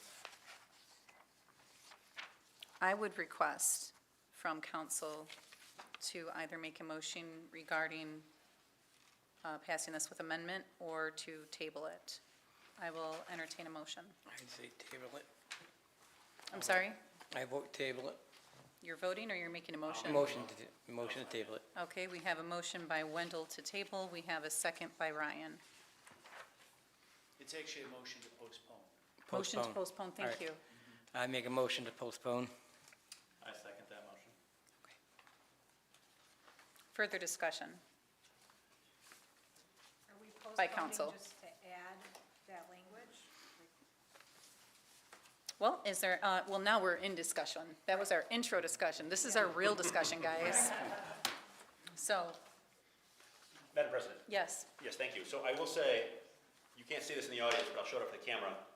Mr. Manager, thank you for doing this. This makes a big difference to actually show us what's being changed. And I think if we could have that for the next meeting as well, and that was online, that would just let everybody know what's being changed. And to that point, I think even for future contracts, when we compare contracts, there's been some issues in the past where I think it would be beneficial to have that highlighting the change. So thank you for doing that. And I will say, I'm not doing this out of any concern or lack of trust for our manager. I'm just trying to make sure that there's no miscommunication or confusion going forward. So, thank you, sir. council? If there's no further requests for edits, Lisa, can you do roll vote, please? Oh, I'm so sorry. Thank you for whoever said that. Kristen? I was wondering when I'm going to hear from you. Yes, Kristen. Kristen Watt, 102 South First Street, number 3. This agenda item is literally the only reason I am here tonight. So I'm very excited to have fresh ideas, fresh leadership. I love the questions coming from this council, just the intricate minds who are peeling the onion and getting down to the base of things. And it just feels so wonderful to be a part of witnessing. It also feels wonderful because I've spent 6 years advocating in this community for this type of board. And 3 years ago, for anyone that is new to our community, roughly 3 years ago, a very revered community member, Angie Lemon, came before that council at the time and asked that we reinstate, I guess, I don't know what happened. There was originally 2 public comments, and then we got rid of 1, and whatever. Long story short, at that time, President Tom McKenney was residing, and this was brought to his attention to bring back, and he said, why don't we do one better? Our bylaws state that one of the privileges, and it is a privilege in this small town, to be able to have public comment after new business items. And from that day forward, it has been long sometimes, it has been short sometimes, it has been inconvenient for many. But my statement to that is I will give you one example and one alone, because there have been probably at least 10 votes I could think of if I had to sit down and really chew on this, that those comments after each agenda item made all the difference. Everyone was going this way. We have amazing minds. We have amazing people that live in this town. We don't all agree on everything, but a lot of lived experience, a lot of professional experience that sometimes you just don't think of, because if I give a public comment an hour and a half ago, you don't remember because now we're thinking about parking. It doesn't hit the same. So being able to come and address this government, which is our constitutional right, is critical when it comes to small town decisions, and I will give you one great example. 1 year ago, we came in here, the town was divided, everybody was losing their damn minds. Oh, I didn't mean to cuss in the middle of a council meeting, I'm sorry. Anyway, they were fighting, they were losing their minds over whether to even have this building at all. That we should all move in at Grange Hall and everybody, and if you didn't agree with that, you didn't love One Holly. I mean, it was a nightmare. And at the end of the day, people like myself and many others who supported this park being renovated and this dilapidated building being this beautiful space that is professional and worthy of this community, if you supported this idea, you were shamed. You were told that you were being fiscally irresponsible, that this was stupid, blah, blah, blah. Well, guess what? Last week, the township board, they just had a meeting. We were told that we could plug in a phone and bring a table over there and start operating next day. Last week, nope, $2 to $3 million on yet another building that is sitting in our town, unusable, second one, bought by the township. And now it's $2 to $3 million to allow them to operate as a civic building. So no, they're not moving out tomorrow for the parking, don't panic. They're gonna have to wait. Then it's a $5 to $8 million price tag, and no one's talking about this. There's a bond. They're talking about having a bond. We could barely get the library bond, or millage pass for 2 years for a couple, like what, 20, 40 bucks a person for 2 years that serves this community? Millions of dollars on a bond. We don't have $8 million sitting in the bank. So if we had not been able to have this discourse per item, we would have been homeless and somehow fitting the bill for another vacant building in the township. So this is like life and death in this town, to be able to come and approach our government and just advocate. You may not always vote the way we want, but we should be able as a public to be able to tell you, hey, you're not thinking about this, you're not thinking about that, or did you know this? Did you know that? We're so involved here. So thank you for everyone who supported building this building, by the way, and that we're not gonna have a 3-year plan with $8 million to go have offices with no community center, mind you. So I'm giving you this example of how critical being able to address this council after every single business item is to this community and to our taxpayers who are about to have to figure out real quick how they're gonna pay for that office. So I'm sorry I'm riled up. I got Chinese food waiting at home. I had to be here. This is so important, because in this time, in this country right now, free speech is all we have, and we have spent 15 years being overlooked, That is time, Ms. dismissed. Watt. Can I ask for 30 more seconds, please? Council? Approve. What? Really? Is that Make a the motion. Motion, I gotta make the motion. Make the motion. We have a motion by Ryan. We have a second. Yes, And a second. second I by second. Wendell to give Kristen, If that. My point here, is it approved? Can I go? Yes. I'm hungry. All in favor, say aye. Aye. Thank you. All opposed, say nay. Thank you. So my point in all this, though, is that for many, many years, I'm not saying everyone, I've built a lot of great relationships in this community. I'm not everybody's particular favorite. But at the end of the day, we all work together. We have 3 square miles in this village, and we are not always, sometimes we're indulged more than we are actually heard. So I'm proud of who is sitting. This is a very diverse schools of thought and lived experience on this council, and I trust every one of your judgments. So I would hope that y'all would trust ours and our input, because we don't have to be here. It might be the same people all the time, but at least we're here, and we're trying. We care about our community, and I know there's a lot of people that can't be here that care about the community and rely on us to come talk about these things. So we deserve that freedom of speech, and it's all we have. It's the only way we can beg to have our voices heard, and I appreciate that from each of you for listening. Thank you. Thank you, Ms. Watt. And thank you for reminding me about public comment, especially considering the topic at hand. Any further public comment? Angela?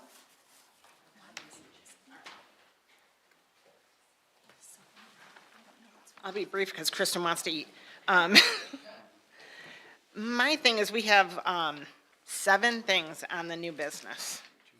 If you limit your constituents to less than 30 seconds on each one of these things, how am I supposed to convey my thoughts to you in 30 seconds? On race, on gender identity, on any of those things, like for the resolution 2025-006.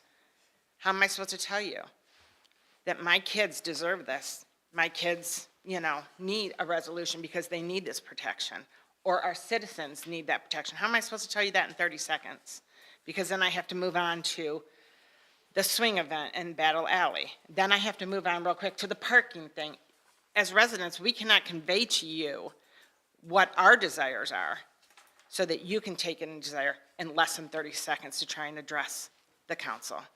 If we only have one at the beginning and one at the end, because in the middle, I might address something at the beginning, and then you vote on something, and at the end, I'm like, but you didn't take this into account, or you didn't take that because I only had less than 30 seconds to address you on each of these items.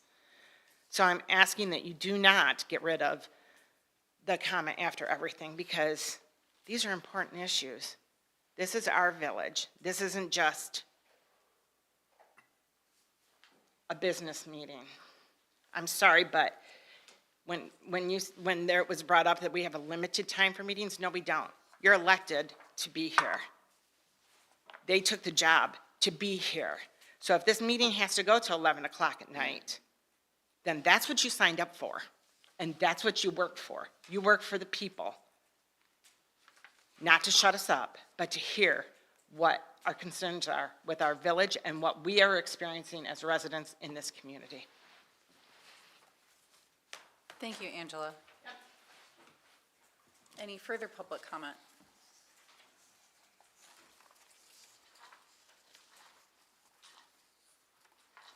Hi there, Amy Ray, 108 College Street. I spoke earlier with regard to historical parking issues, and something just wanted to tack on real quick is that I feel confident that the right things will be done with regard to parking. Something that's adjacent that should be considered, I don't, just from experience, it almost, if the parking is going smoothly, there are businesses in town that have events. I'm sorry, Amy, is this in regards to the item that we're on? This is, I'm sorry, I thought that we were at the very end. We're not at the very end. We're on an correct? item. I'm sorry. That's okay. Okay. But yes, we cannot go back to the parking comments at this time. Okay, I understand. It was you. regarding valet parking. The You can runners. always feel free to email me. Okay, thank you. Okay. Okay, any further public comment on this item? Okay, I have one here from Ms. Kyer. She's very ill, and here are her thoughts. Hello. Here are my notes on new business G. 1, I am not in favor of changing the public comments to only 2.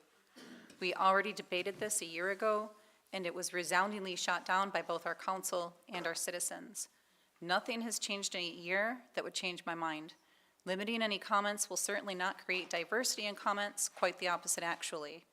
This is a small community where we encourage our citizens to speak their minds at council, not on social media, and now we are limiting their ability to do even that.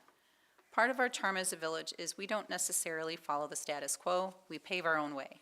When citizens come to our meetings, they know their comments won't be limited. They can speak on every item and not be limited to 4 minutes of trying to hit all their points on multiple agenda items. I would like clarification on 11.5. If this is to mean only that we can't encourage them to accept bids from specific contractors, then I'm okay with it. If it means I can't be critical when they bring me one bid on a $500,000 project, then I'm not in favor of it. I'm also concerned about limiting our interactions with staff.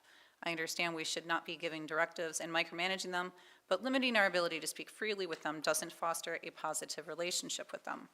We have often been given presentations by our staff, and they willingly take questions. I'd like clarification on what this means to ensure we aren't cut off at the knees simply for doing our job.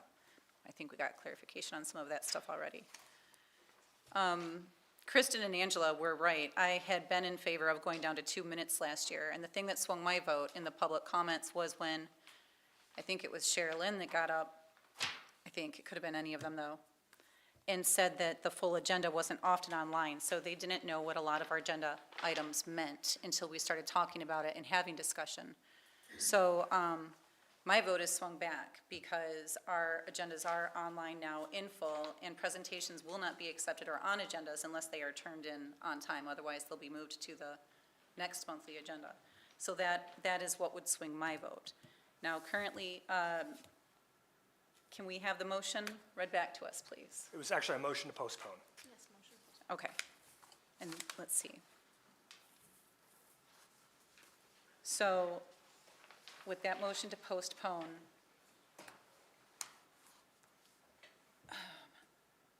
I guess what I'm wondering is how to,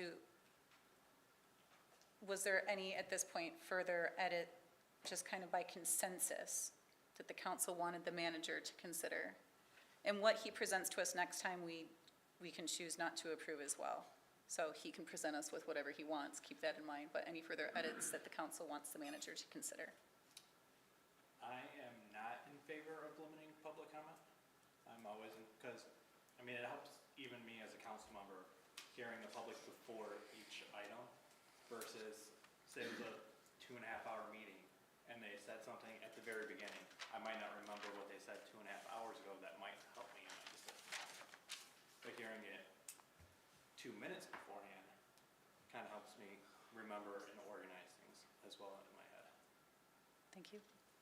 Jessica? Thank you, Madam President. So during public comment, taking notes, so I can look back and say, hey, this is what Jim and Clark talked about. I'm going to contact him so I can learn more about his 5-inch binder. So I think, so personally for me, I don't really necessarily think, I think 4 minutes is a long time. To come up, and I can joke with Ms. Watt a little bit, she came up and told us a whole story about the township. Now that necessarily wasn't totally relevant to our discussion here. So that 4 minutes she can get 4 minutes for everything. So if we're gonna stick with it, and we do wanna hear from our community more, and we do need to hear right before the vote, 4 minutes I think is too long. Thank you. Council?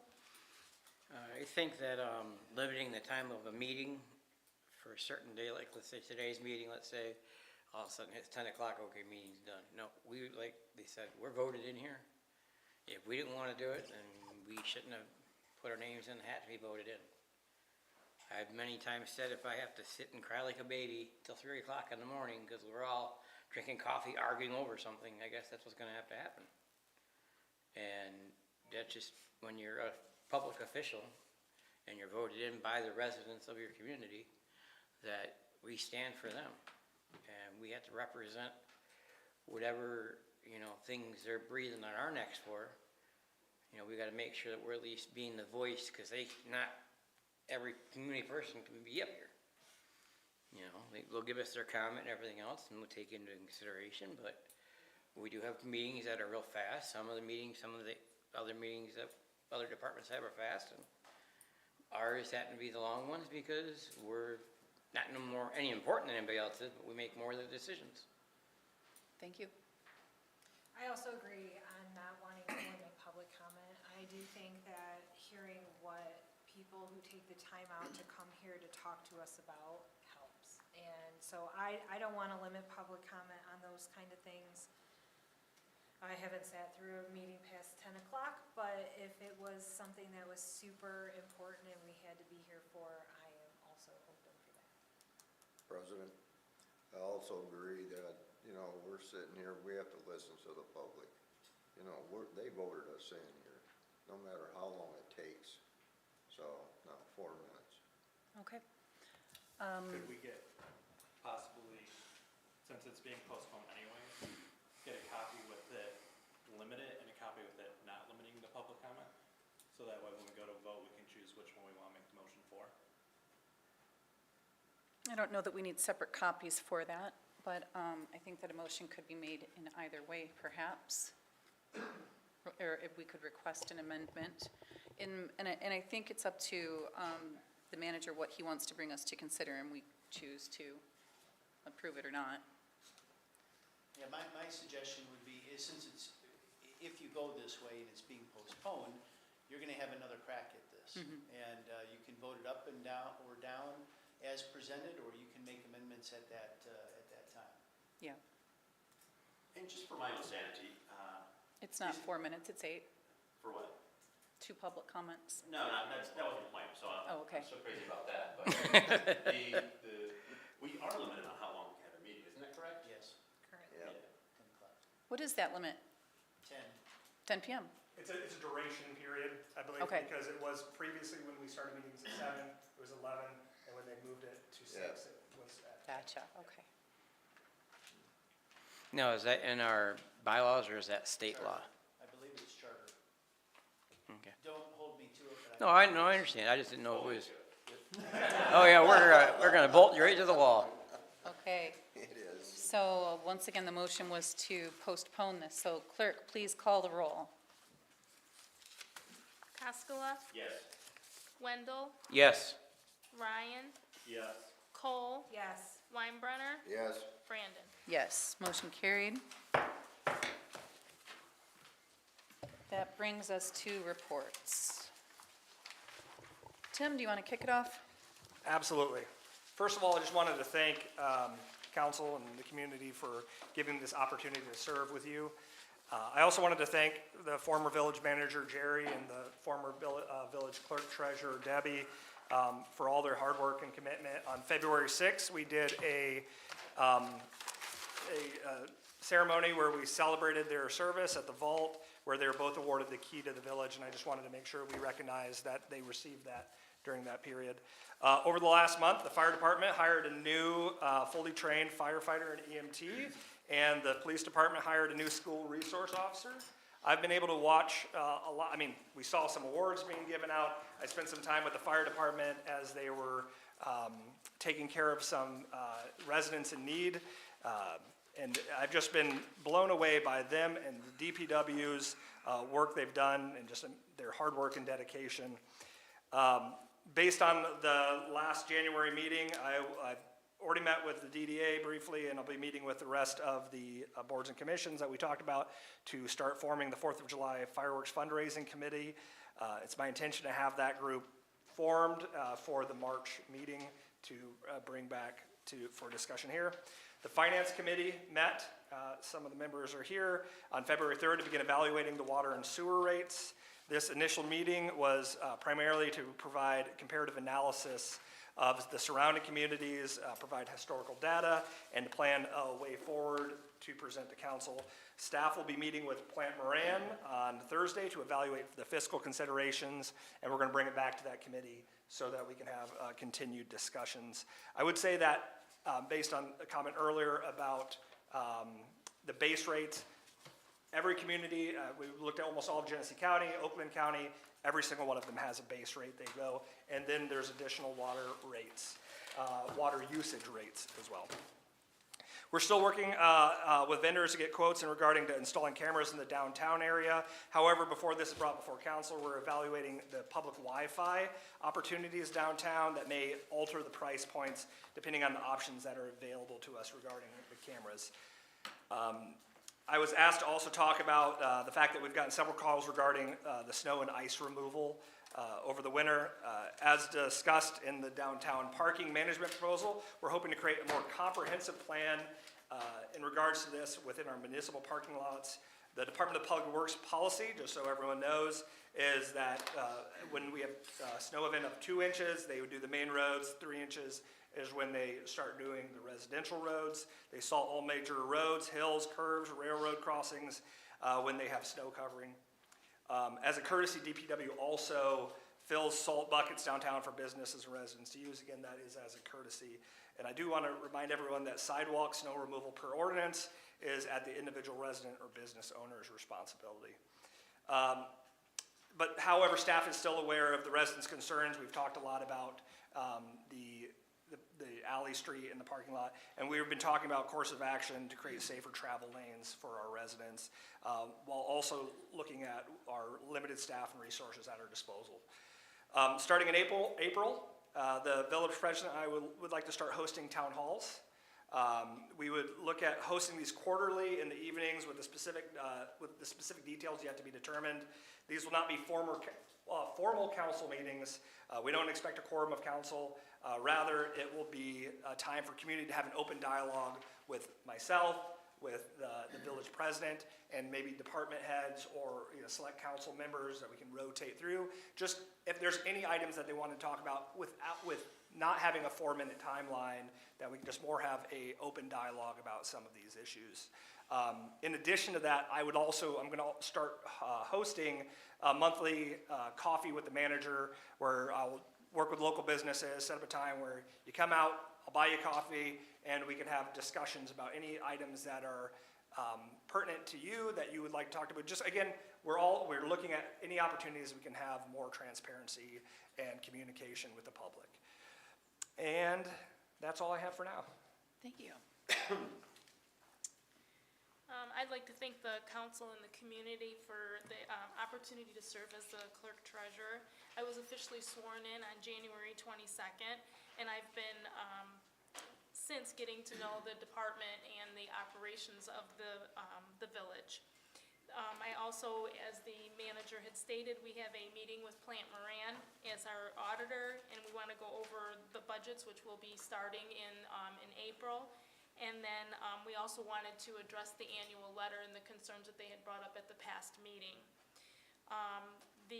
At the offices, I'm job shadowing the staff, and I'm preparing standard operating procedures to aid in efficiency.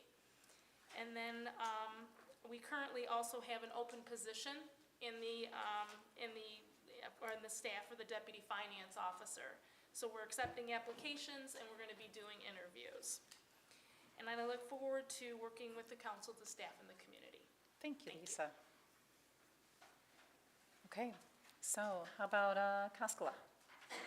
Thank you, Madam President. So I am on the Finance Committee. Just a shout out to our staff. We got there and they had great information for us. I thought the meeting went well. I learned a lot. Our DPW director was there as well. He's very knowledgeable. So thank you for all that information and making sure what ran well.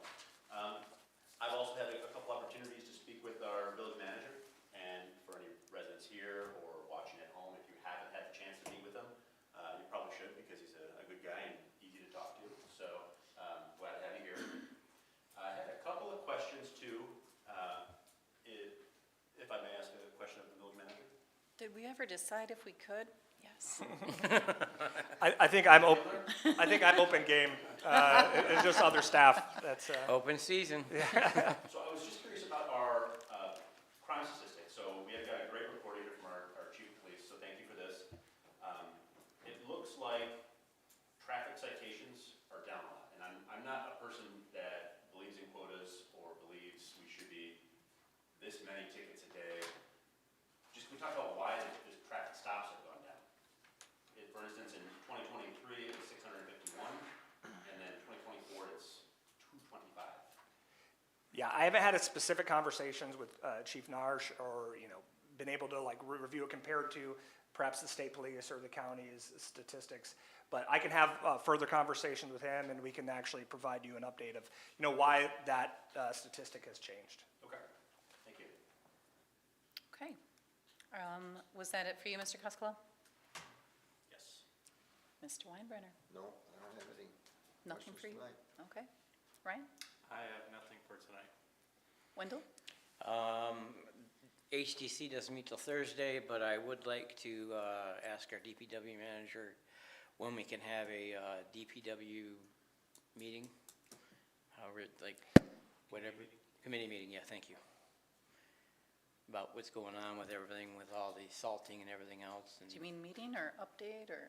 No, it's where he called a meeting for whoever's on that board to come in and figure out what's going on, so we can give a report to the council, and, because it's, I think what we might be asking is to have a DPW committee meeting to review the road salting and plowing. Yep. I see. Okay. Okay. Is this the appropriate place to ask? Yes, and I can help schedule that, and I will reach out to the DPW committee members and the DPW director, and we will schedule a time to do that, so they can bring it back to council with any recommendations they have. Great idea. yep, Thank you. it's nothing against him, it's just that way then when council gets bombarded, we can have, and people that watch us can hear and see what happens. Thank you, Mr. Wendell. Cole? So I am on the Holly Area Youth Assistant Committee, and I was able to attend a meeting. They are some amazing volunteers who are doing great works for our youth here in Holly. I was so impressed by everybody. They're currently kicking off a Kroger fundraiser, so if anybody is out there shopping at Kroger, you can choose who parts of your, what you're paying at Kroger goes to. And so some of those funds will come back to the Holly Area Youth Assistants. They were able to, over Christmas, to serve 198 students here, or children, in Holly. They are currently giving scholarships for skills building, which includes driver's training. So some of the kids who are having a hard time paying for driver's training or doing any of these things, they are providing scholarships for them. They also, we had a report for Fueling Kids. That is what used to be called Blessings in a Backpack. They're currently packing for 400 students in Holly area schools to give them food on the weekends, but they are running out of funds. So if you so oblige, those Kroger fundraisers and things are certainly great help. As far as the Finance Committee, I agree. I also sit on that. I thought it was a great meeting. There's a lot of, it is information that came that was great to be able to compare us to comparable areas and seeing what, where we fall as far as water and sewer rates go. That was helpful, and I look forward to finding out what Plant Moran brings to us as far as revenue building and stuff. Thank you. All right, DDA met last night. The depot, they're working on structural quotes before they can move it. They approved moving forward with an interim DDA director. They're reviewing a contract, and they should be onboarding her soon. And so I think that she is being approved for up to 3 months, but they can renegotiate if they happen to find a permanent DDA director during that time. And she's going to be helping them straighten out legal forms, allocating TIF funds, and doing some grant writing. So she was unanimously voted on as a great need. And the library, just as a courtesy, I'll fill you in. They are moving forward with their strategic plan. The interior redesign is now on rough draft number 2. So exciting changes at the library coming up. And at this time, can I get a motion to adjourn? So moved. We have a motion by Cole. Do I have a second? I'll second. We have a second by Ryan. All in favor, say aye. Aye. This meeting, the February meeting of Holly Village Council is now adjourned. Our next meeting will be March 11th. Thank you. Batting 1,000 and saying something right there.